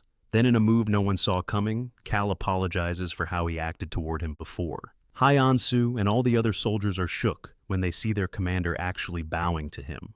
Hyansu quickly tells the commander there's absolutely no reason for him to be apologizing. Instead, Hyansu thanks the man for finally recognizing his skills. They shake hands, and the sight makes the soldiers watching get all teary-eyed. Because of this wholesome interaction, Cal's affinity for him shoots up to the max level no cap. With that settled, Cal makes a formal and very serious request to Hyansu. He practically begs him to fix the legendary Bell of Ramos. See, Cal felt that insane divine power coming off the sword Hyansu used to smoke the ghoul. So now Cal is 100% convinced that Hyansu is the only one who can repair the bell. Hyansu tells Cal he'd love to help, but he's on a tight schedule and has to get to the Goyard Kingdom ASAP. And that's when Cal drops an absolute bombshell. He tells Hyansu that the lord of this territory has a legendary mineral just lying around. Cal hints that the lord might be down to trade that mineral if it means getting the bell fixed. That little detail is more than enough to hook Hyansu's interest, so Cal leads him to where the bell's broken pieces are kept. Hyansu's jaw hits the floor when he sees it's not just cracked, the bell has been completely and utterly shattered. Cal just gives him this hopeful puppy dog smile, asking if he thinks he can still fix it. Hyansu nervously says he can, but deep down he's seriously sweating over how he's going to pull this off. Right on cue, a woman appears behind them, telling Hyansu the bell is impossible to repair because even she, a level 290 player, couldn't do it. She gets right in Hyansu's face with a death glare and declares that he's nothing more than a fraud. Flashing back, a woman named Belle, a team leader, announced she was quitting the guild. The guildmaster Rune was in total shock, asking why she'd suddenly resign, and if she cared at all about what they'd built. She just shot back that she was over it. Rune tried to convince her to stick around, saying if they could just recruit the blacksmith Hyansu, things would finally start looking up for them. But that just made her angrier. She snapped back that this was the whole problem, questioning how they could offer 500 million a year to some random player. Rune argued that this blacksmith Hyansu sold his first crafted sword for 50 million, and if they got him, their guild would skyrocket. Bell just reminded Rune that the last blacksmith they recruited was just an outside contractor, not a real member. And the next guy who showed up just took the deposit and dipped. She went on saying another smith won the lottery, and just ghosted everyone, basically running down a whole list of failures. Bell told him to just stop explaining she was tired of cleaning up these messes, and insisted he wasn't going to stand in her way. Rune reluctantly went along with her choice, but promised her there would always be a spot waiting for her, if she ever chose to come back. Arriving at the castle region, Bell finds the whole village in absolute ruins and wonders, in total shock how a town like this could just get erased. This place just hit different. It showed her that the people here weren't just some NPCs, they were real breathing people just like her. Bell was sure that if they could just get Rama's bell fixed, maybe they could stop all this devastation. She knew she had to go and check on the bell one more time. When she got to the bell room, she was shocked to see Hyunsu there, and she immediately called him out for being a fraud. Hyun-soo just looked confused, asking who the hell she was to say something like that. She shot back that she was a blacksmith on a whole other level than him, but Captain Carl jumped in, telling them to chill. He introduced Bell as the advanced blacksmith he'd mentioned before, then introduced Hyun-soo as the dude who helped wipe out the ghouls. The captain then cheerfully added that on top of everything, Hyun-soo now says he's gonna fix the bell. Bell was thinking to herself, how could a level 38 player take out a ghoul horde and now claim to fix an artifact? Bell accused Hyun-soo of trying to cash in on the absolute chaos hitting the castle region. Hyun-soo, already tired of her rant, asked what she'd even been yapping about since she got here, and then just tuned her out. He started checking out the bell fragments, wondering if they'd changed at all. A system window popped up, confirming that Rama's bell was infused with holy power. But it was completely destroyed, and repair was straight up impossible. Hyun-soo figured out that trying to fix it with normal methods was a total dead end. So he just grabs a hammer and smashes one of the fragments with full force. Bell freaked out, screaming at him to stop. With zero chill, Hyun-soo calmly explained that, yeah, restoring it was actually possible. Bell was fuming, asking him if he didn't understand what the word unrepairable meant. Artifact. Just then, a soldier bolted into the room screaming for the captain. He told them the undead were pouring in by the thousands. Everyone was shook as a system window appeared. At first, Hyun-soo thought it was a new quest popping up, but he quickly realized it was a notification for an update. The message announced that the castle region update was underway, and after it was finished, the entire zone would be recreated. They understood the region was transforming into a permanent undead territory. Bell thought this was the end of the line, but Hyun-soo corrected her, saying that if they forged the bell, they could stop it. Bell called his idea impossible, but Hyun-soo was dead serious that it could be done. He then looked straight at Bell and asked her, "Aren't you the one who wanted to protect this place?" Bell had to admit Hyun-soo was right, but she had no idea how they could pull it off. Hyun-soo told her to follow his lead while he pocketed the shards of Rama's bell into his inventory. Hyun-soo declared with a fire in his eyes that they were going to save this place together. Captain Carl told Hyun-soo he was betting everything on him fixing that bell and that his men would hold the line for as long as they could. Hyun-soo told him to count on it. The captain raised his sword and yelled to his men not to lose hope. He declared that they would fight to the bitter end. He urged them to just hold on a little longer, insisting that they absolutely had to protect CASEL. Inside the blacksmith's workshop, Bell asked Hyun-soo what the hell he was planning to do. Hyun-soo explained that when he shattered that piece earlier, none of the holy power faded away, which meant the power wasn't in the object, it was in the material itself. His plan was to melt it all down and forge a completely new bell. He was banking on the idea that a flawless bell would have way more holy power. Bell couldn't believe it, saying she'd never seen a skill quite like his, but Hyun-soo just shrugged. He told her, "You don't always need a special skill to fix things," and with that, the smelting officially kicked off. Bell was just stunned, wondering if he was seriously going to do all this by hand in this modern era. Hyun-soo then called her out, asking why she wasn't pitching in. He made it clear that this was definitely not a one-man job. At the same time, over at the game developer's office, the team was watching the countdown for the CASEL region update. There was less than an hour to go. One of the devs was losing it, saying they were totally screwed, and the whole update was about to go down the drain. A coworker asked him why he was bugging out on update day, so Kim Tae-suk just told him to look at the monitor. The colleague was like, "Is this about that one blacksmith player again?" He insisted no player could actually fix it, but their female teammate chimed in, saying Hyun-soo wasn't just some random player. The do-or-die day for the castle region update was finally here, and the fighting was getting insane. Carl was yelling orders, telling his men to hold back the undead and not let a single one through. They were fighting with everything they had, totally out of breath from the non-stop action. The soldiers were getting wrecked, and one of them got taken down by a massive monster before Carl jumped in and slayed the beast. Captain Carl ran over to check on his soldier, shouting for his men to just hang on a little longer. He pleaded with them to protect Castle at all costs. This was the city where they were all born and had spent their entire lives. Right in the middle of the chaos, Captain Carl's sword started to crack. He was in total despair, wondering why this had to happen right now of all times. As his sword completely shatters, a monster lunges at him, and the captain is caught completely off guard. He cursed his luck, thinking this was really the end of the line. But then a massive, powerful ringing sound just echoed through the entire battlefield. The undead immediately grabbed their heads, screaming in absolute agony. They just burst into flames, dropping one after another as the mysterious bell sound kept spreading. The bell's powerful echo washed over the whole region, and the defenders looked up with pure joy towards where the sound was coming from. Captain Carl yelled out, absolutely stoked that Rama's bell had finally been repaired. Back in the developer's office, one of the guys did a spit take with his drink, totally in shock at what he was seeing on screen. Low-key, it looked like Hyunsoo had actually pulled it off and made a brand new bell. Another dev in the office was freaking out, asking what was going on, and if the update had actually failed. Kim Tae-sik explained that Hyunsoo hadn't slept for a single second since the update countdown started. That was a whole week ago, and it turns out that 5 days prior, Hyunsoo had booked it straight to the blacksmith workshop in the castle region and gathered every worker in the city. His mission to repair Rama's bell. Hyunsoo explained the plan was to melt everything down to its raw materials, or, more specifically, to pull out all the divine power stored within them. While Hyunsoo was busy sketching out the blueprints for the new design, he put Bell in charge of managing all the workers and making sure the battlefield got the supplies it needed. After that, Hyunsoo got down to business with his custom god crafting process. He was planning to use his skill to crank the bell's power against the undead and evil forces up to the max. On top of that, he wanted to add a skill that could deal direct damage, fueled by everyone's shared desire to protect the CASEL region. The workers were all in, ready to do whatever it took to save their home. This shared determination they believed would infuse the bell with an even crazier amount of divine power. On the very last day, Bell jolts awake, not even realizing she'd passed out. She lays her eyes on the finished bell completely in awe.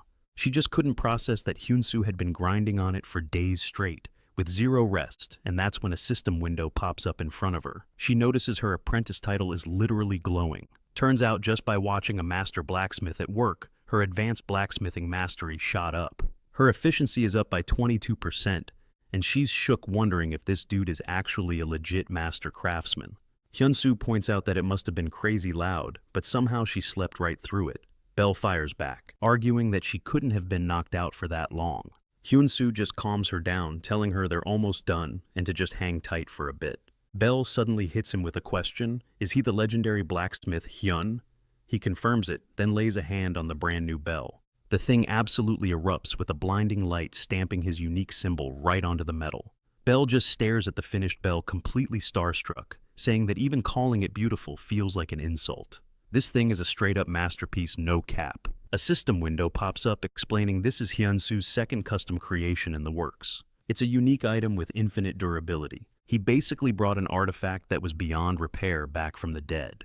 Bell figures this must be why it's so cracked, admitting she's never seen anyone pull off a feat like this before. All of a sudden, Bell snatches Hyunsoo's hands and with zero chill begs him to be with her from this moment on. Hyunsoo is totally confused, asking what she means, and wondering if she's confessing her love, but Bell gets all flustered and denies it. We flash back to the D-Day of the massive battle. Hyunsoo lands a solid strike on the newly forged bell. Immense waves of holy power just explode outwards from it. It completely vaporizes the undead hordes who let out agonizing screams as they're turned to ash. The soldiers can only stare in disbelief at the absolutely brutal scene unfolding. A system message dings, confirming that Hyunsoo has crafted a new bell and wiped out the undead. It says he can now stop the update from happening and write a whole new chapter of history.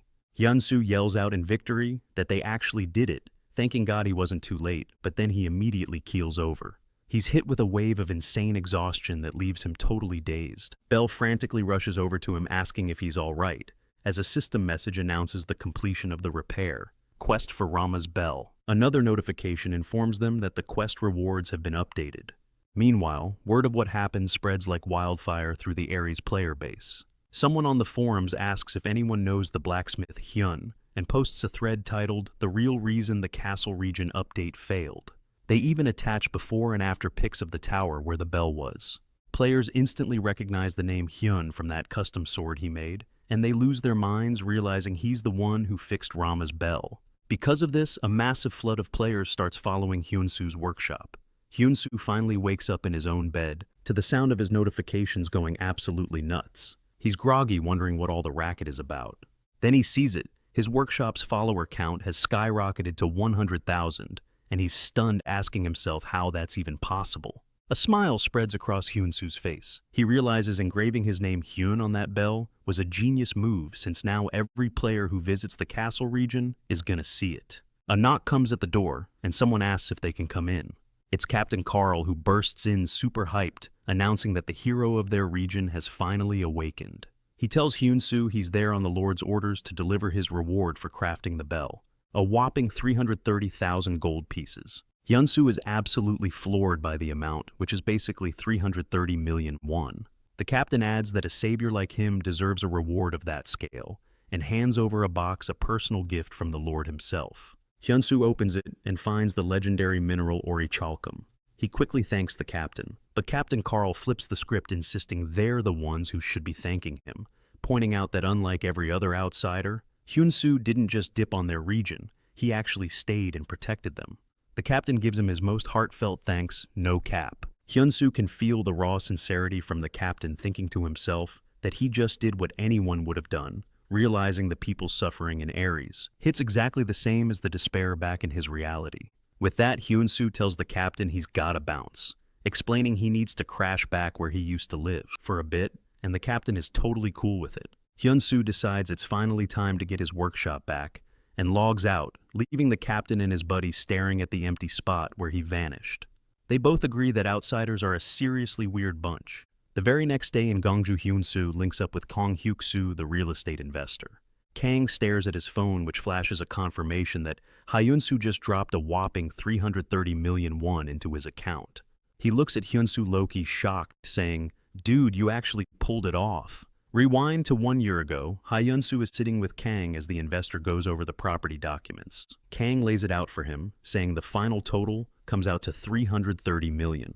He mentions he heard about the massive fire and tells Hyun-soo not to sweat it, this cash should easily cover the hospital bills. He tells him to stay strong, but as Kang gets up to leave, Hyun-soo quietly stops him. He nervously asks if there's any chance he could buy the workshop back some. Kang is like, "Hold up, say that again."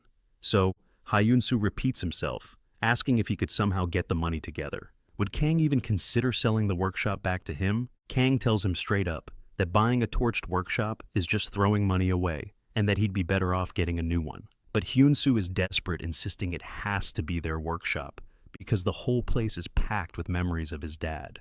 Kang actually thinks it over for a second, then decides to give Hyun-soo a 1-year window to make it happen. But he gives him a serious warning. The moment that year is up, he's selling it to the next person who walks in, no questions asked. Hyun-soo thanks him like he just saved his life, while Kang just says he'll be waiting for his call. Back in the present, Hyun-soo admits that even though he was the one who asked deep down, he knew it was a total long shot. He explains that the 1-year deadline was a Hail Mary, and a property like that could have been snatched up at any moment, but Kang actually kept his promise. Hyun-soo asks him why he was so decent about the whole thing, and Kang says he's literally the first person to ever ask to buy a property back.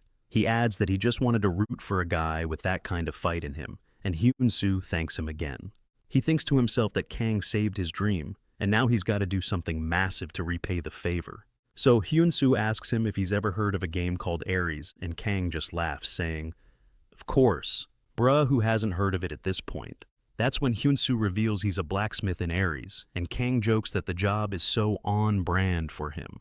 As a thank you, Hyun-soo offers to craft him a custom artifact. Kang's eyes light up, and he asks if he can really make him anything, no matter the type or level. Hyun-soo just smiles and says absolutely. He promises the guy that whatever he can dream up, he'll forge it into reality. Later, Hyun-soo walks into a tavern where Belle immediately spots him and calls him over to her table. It's the first time they've seen each other since that whole undead apocalypse went down. Belle playfully complains about how hard he's been to track down, and Hyun-soo starts to apologize, but she cuts him off, saying she's just messing with him. Belle then gives him a proper introduction, explaining that she was the lead strategist for the Golden Shield Guild. Basically, she was the brains of the whole operation that built the guild from the ground up. She tells him that back during the siege, she became dead certain of one thing: Hyun-soo was destined to become one of the game's top-tier rankers. Because of that, Belle doesn't beat around the bush and gets right to it, telling him that when he finally decides to start his own guild, she's basically begging to be the first person on his team. Hyun-soo, with zero chill, just reminds her that like 5 minutes ago, she was calling him a total con artist. Belle immediately starts apologizing, but tries to justify it, saying that literally anyone would have thought it was sus in that situation. Hyun-soo just laughs it off, telling her he's only messing with her, and that he's actually hyped to work together, and they seal the deal with a handshake. But hold up, before they get down to business, Hyun-soo decides to drop his master plan on her. And Bruh Belle is absolutely floored when she finds out Hyun-soo is planning to meet the Sword King Barad, one of the 10 legends. Hyun-soo confirms it, saying he's going to join the Joyard martial arts tournament and casually asks if the winner gets their prize from Barad himself. Belle says yeah, but she's super worried, explaining that this tournament is where all the up-and-coming monsters from all over the world gather to throw down. She makes it clear this ain't some small-time event. Hyun-soo just hits her with a, "That's exactly why I have to win," like it's no big deal. Belle is shook, wondering how he can be so casual about it, and if the dude can even taste his food with that much confidence. Hyun-soo tells her not to sweat it, promising he'll aim for the top using his own special trick, which just leaves her more confused than ever. The day of the Joyard Martial Arts Tournament finally kicks off. The tournament director, Beckel, welcomes all the outsiders and announces that the games begin the second he leaves the stage. He warns them they're about to face some monsters, and that even though they can't see him, the big boss himself is watching. He basically tells them not to mess up, wishes them good luck, and then dips. A system notification pops up officially starting the tournament. All of a sudden, the entire arena starts rumbling violently. Out of nowhere, a freaking massive golem erupts from the ground, and the system announces their first mission: just survive its attacks. Oh, and they've only got 1 hour to do it. All the participants charge in, hyped for a fight, with one guy shouting that he totally expected a golem for the first round. Another system window appears, laying out the first official trial of the tournament. The mission is simple: whoever takes down the level 109 stone golem gets a special reward. One of the players freaks out, completely shocked by the golem's insane level. He's yelling about how it was never this high before, and that the first round is supposed to be a cakewalk. Some other dude recklessly charges forward, screaming, "First come, first served," but he gets immediately turned into a pancake by the golem. He gets instantly logged out, and the other participants just scream in pure terror, scrambling to dodge the attacks.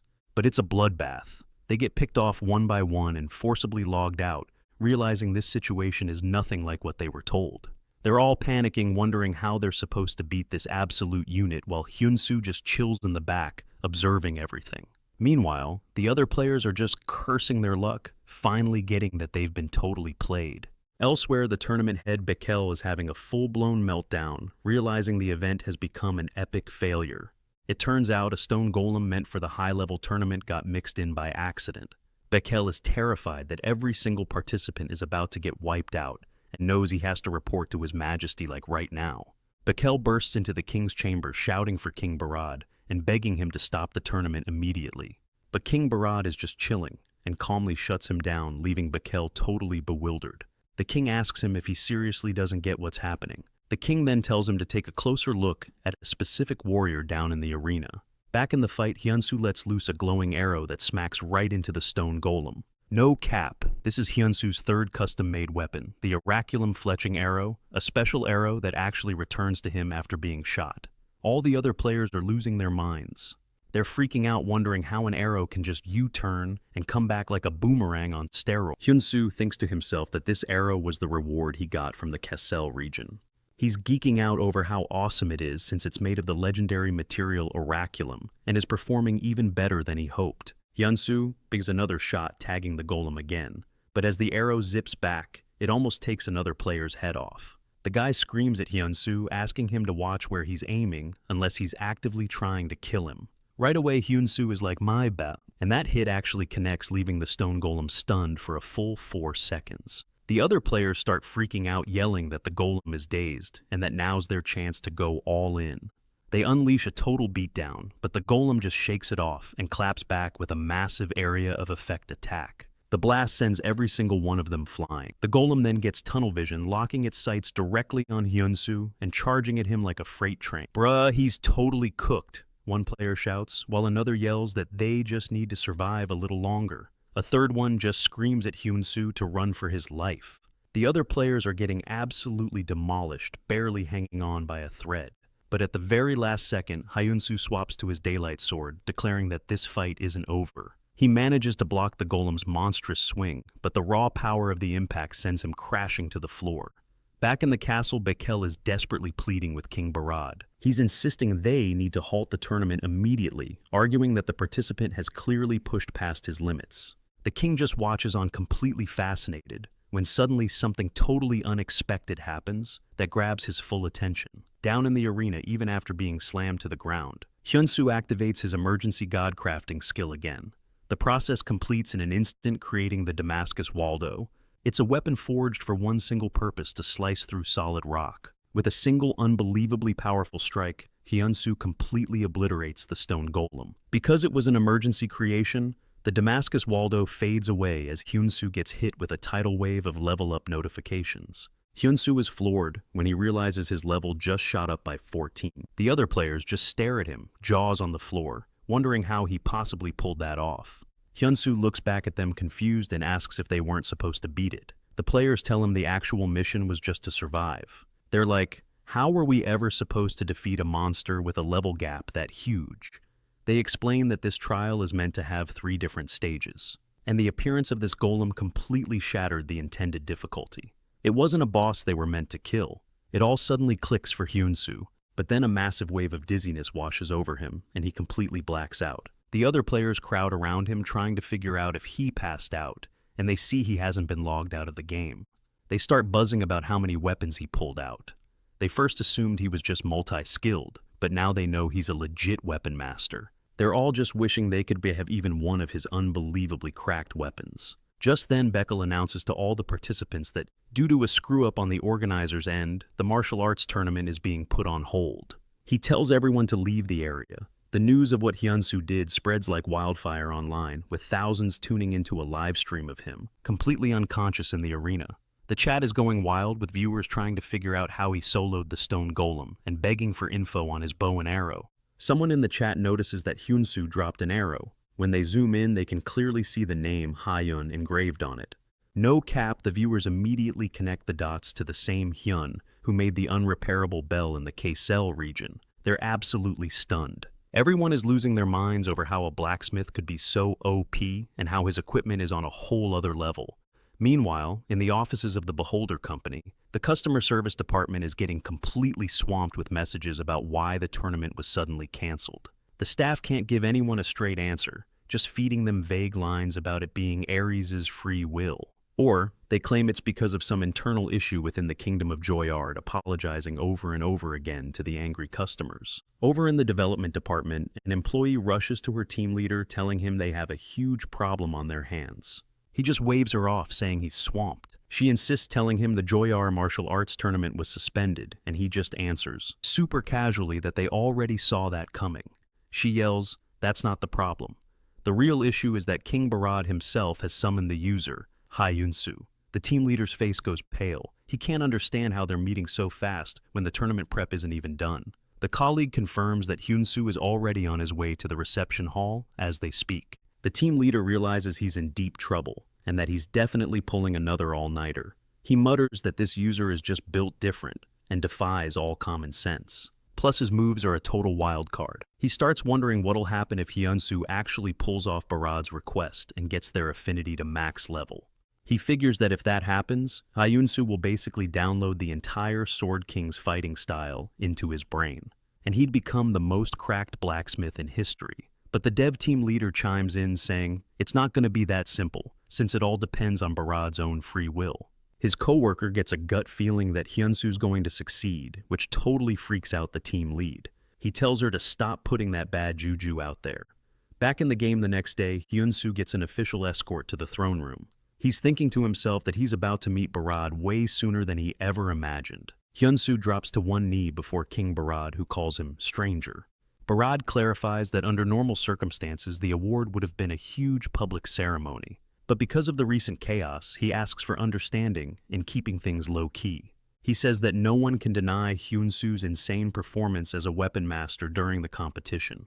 The king offers our boy a cash prize of 13,000 gold, but Hyunsu suddenly gets up and cuts the king off mid-sentence. He says he got word that the king was looking for him. This gives the royal guards a collective aneurysm, thinking his nerve is absolutely off the charts. It doesn't matter how skilled he is. They can't believe he has the audacity to speak before His Majesty is even finished. Hyunsu just calmly replies, introducing himself as Hyeon the blacksmith, which only makes the guards even more furious. They immediately move to drag him out of the room, but King Barad shouts for them to stand down, confirming that, yeah, this is the guy he's been waiting to see.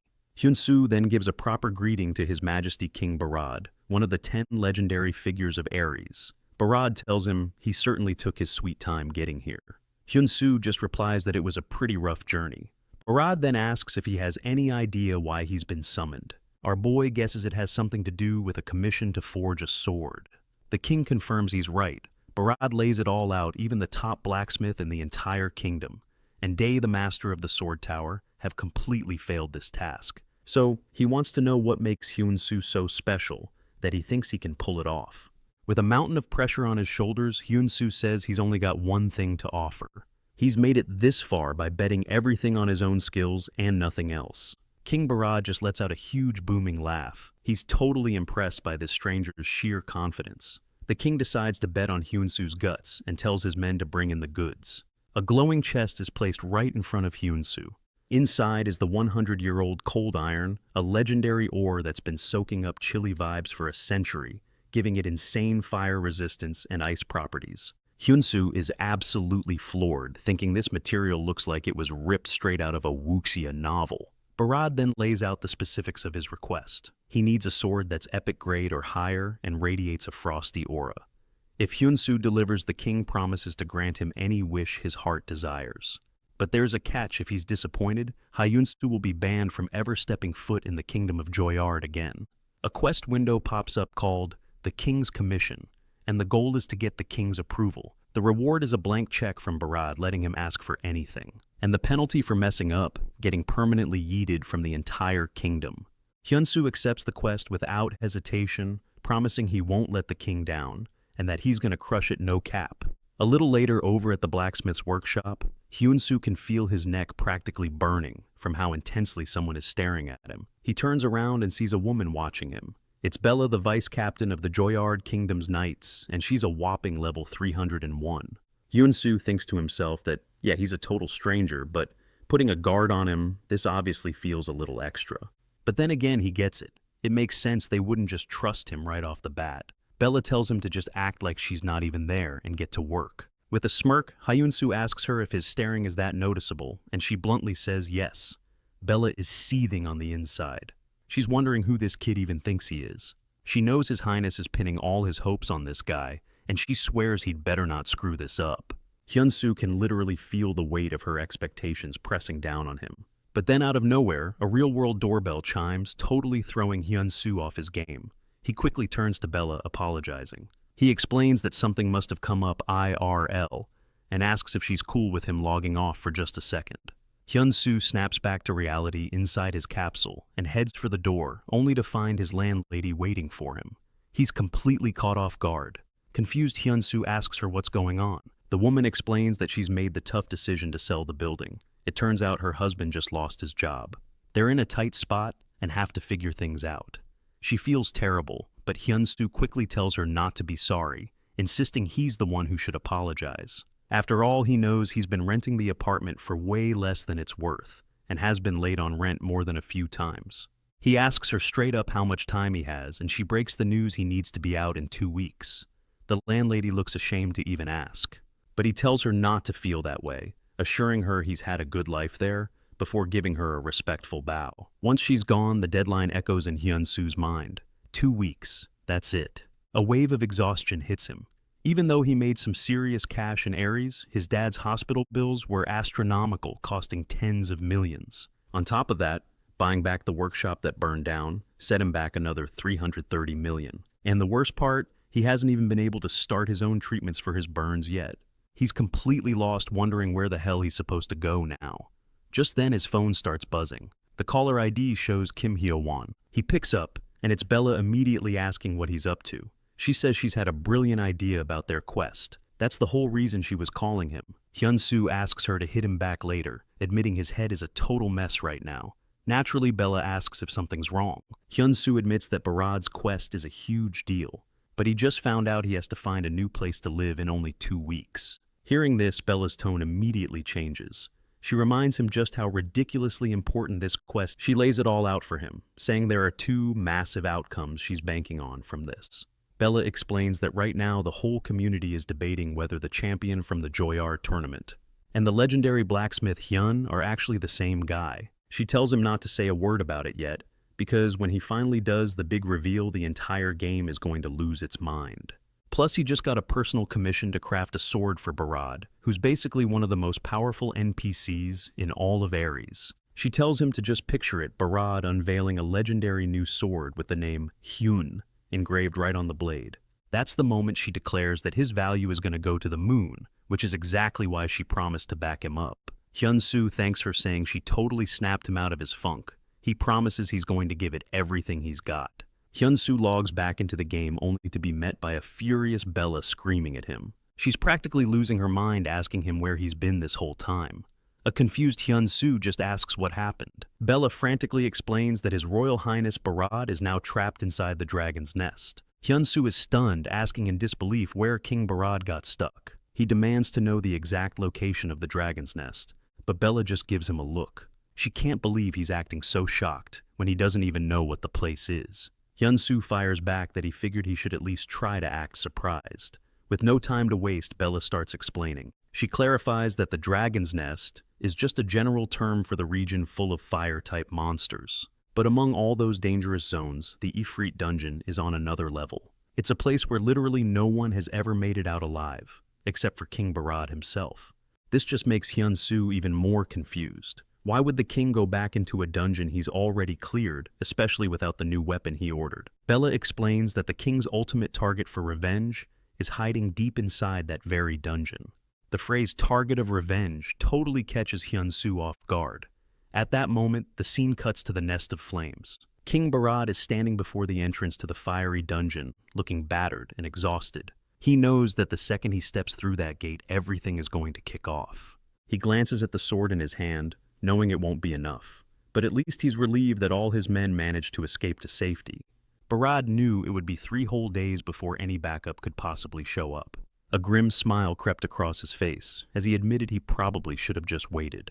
He really should have let the stranger finish crafting that sword first. Then a memory surfaced, and this one was soaked in grief. He thought of his son Bon, who would have been around Hyun-soo's age now, and the memory of his final moments hit him like a truck. It replayed with agonizing clarity, Ban dying right in his arms, crying out for his father. Barad had screamed at him, asking why he'd gone off alone, and Ban had confessed he thought conquering the dungeon would finally make him a son his father could be proud of. But he realized too late that he just wasn't strong enough, and he apologized. Barad begged him, pleaded with him to just hold on. But with one last apology, Ban took his final breath. That moment still lived rent-free in his head, and Barad knew now more than ever that he should have waited for the sword. But letting Ifrit get away was just not an option. He'd waited years for this single opportunity. Steeling his nerves, he charged straight into the blazing gate. Back in the workshop, Bella was still giving Hyun-soo the rundown. Ever since the prince died, His Majesty had tried everything to hunt down Ifrit, but the beast had been ghosting them until now. She told him this might be the king's very last chance to get justice. And look, she admitted it was tough to put her faith in a total stranger like Hyun-soo, but she also acknowledged that the king must have had a solid reason for trusting him with this insane task. Getting down on one knee, Bella bowed, identifying herself as a Knight of Joyard, and straight up begged Hyun-soo to save their king. Just then, an emergency quest popped up, a sword that can save the king. The mission objective was to forge a blade powerful enough to rescue King Barad. The reward was a major boost in Bella's trust, but the penalty for failure was Barad's death. Hyun-soo couldn't help but think about the king's unimaginable loss. He remembered that awful day when he himself almost lost everything and everyone to a raging fire. A heavy question settled in his gut. If his family had actually died that day, could he have found the strength to move on like Barad did? Filled with new resolve, he swore he'd do absolutely everything in his power to help. Heading back to the forge, Hyun-soo went into a state of intense focus. Sparks flew as he hammered the cold iron before plunging it into the water with a hiss. He knew Ifrit's flames could melt even unique-grade weapons, which was just wild. To even have a prayer, this new weapon had to be completely next level. His entire focus shifted to the weird unsolved effect of the frozen stone. As his concentration became absolute, a system window appeared, telling him his understanding of the 100-year-old cold iron had just evolved. And that wasn't all. Another notification followed right after. The spirit of the blacksmith had been activated. According to the system, Hyun-soo had poured more of himself into this work than anyone else. His passion, grit, and empathy had pushed him into a state of total unbroken focus. The system then announced the forging of Hyun-soo's very first legendary grade sword. A blindingly brilliant light erupted from the workshop. Bella felt the insane power surge and wondered if the sword was finally complete. Hyunsu stood there, the freshly forged blade glowing in his hand, and with unshakable determination, he declared it was time to go save his majesty. Meanwhile, Kingbird was in the flame nest getting absolutely rocked. Barad screamed in pain, collapsing to the ground after taking a devastating hit. Even wounded, he pushed himself back to his knees, his eyes burning with defiance. He wasn't about to give up. Looming before him was the boss of the flame nest Ifrit, a terrifying level 409 monster. Without a second thought, King Barad launched himself forward. He's been waiting for this exact moment for way too long. King Barad channels his aura straight into his blade and lands a solid slash. But bruh, it has zero effect. Ifrit's body just patches itself right back up. Then Ifrit whips around trying to pull a fast one with a sneak attack from below. Luckily, King Barad is quick on his feet and leaps out of the way just in time. While he's making a run for it, Ifrit's flames start crawling up King Barad's sword, twisting into a fiery tornado. His only weapon melts into slag, and Ifrit starts unloading a flurry of attacks, but the king dodges them like a pro. This just makes Ifrit absolutely lose its chill, and it unleashes a massive wall of fire that completely traps King Barad. He can't even get to his feet and starts cursing himself out for being useless. Ifrit rears back for the final blow, chucking a spear made of pure flame right at King Barad. But then out of freaking nowhere, a gigantic sword made of ice appears and intercepts the attack. Hyunsu and Bella have arrived, and not a moment too soon. Bella's yelling at Barad, telling him to hurry up and use the new blade. As the king grabs the glowing sword that landed in front of him, a system window pops up detailing its specs. Turns out this was a custom job by Hyunsu, and it's loaded with some absolutely cracked powers. It's got a plus 343% fire resistance, a plus 194% boost to ice attack power, and a bonkers plus 397% buff to ice attacks, specifically when fighting fire-type monsters. The weapon also came with an active skill called Frost Blossom. Hyunsu screams for the king to use it, and Barad grips the hilt as an insane icy power surges through him. He immediately activates the Frost Blossom skill. A powerful wave of pure frost just blasts across the entire battlefield. The icy wave completely shuts down the fiery assault, and Ifrit lets out a shriek of pain as the cold just eats its flames alive. Barad declares that this little party is over. He lunges forward and delivers a finishing blow that hits so different it literally slices Ifrit's body clean in half. The system dings announcing the boss monster has finally been taken down. A wave of relief hits Barad, and for a split second he actually thinks they've won. But suddenly Ifrit's body starts glowing with a nasty light, swelling up with destructive energy as Hyunsu wonders what the hell is going on. Bella instantly clocks the danger, realizing that some monsters go nuclear when they die. In the blink of an eye, the whole dungeon is swallowed by a massive explosion of fire. Bella is screaming for him to run, trying to warn him about the danger, but the king just orders her to stand down. He pulls rank, calling it a royal command as he fully accepts his fate. He glances down at the locket in his hand, the one with his son's picture inside. He thinks to himself for a moment. This is it. It's time to end it all. Bella's heart just plummets into despair. She knows she has to save her king, but his own order is holding her back. She's completely frozen to the spot. That's when Hyunsu steps up to the plate. He announces that he'll go in her place. Using his emergency god crafting skill, he forges a flame-resistant shield out of thin air and just charges into the inferno. As he's walking through the fire, he calls out to King Barad. King Barad tells him to get lost, saying he's already done more than enough, but Hyunsu isn't having it. He insists he came to see him through this, and isn't about to leave him behind right before his eyes land on the locket. He asks if the king is doing this because of the person in the photo, and Barad admits it's true. Because of him, his son is gone. Living with that kind of shame was something he just couldn't do.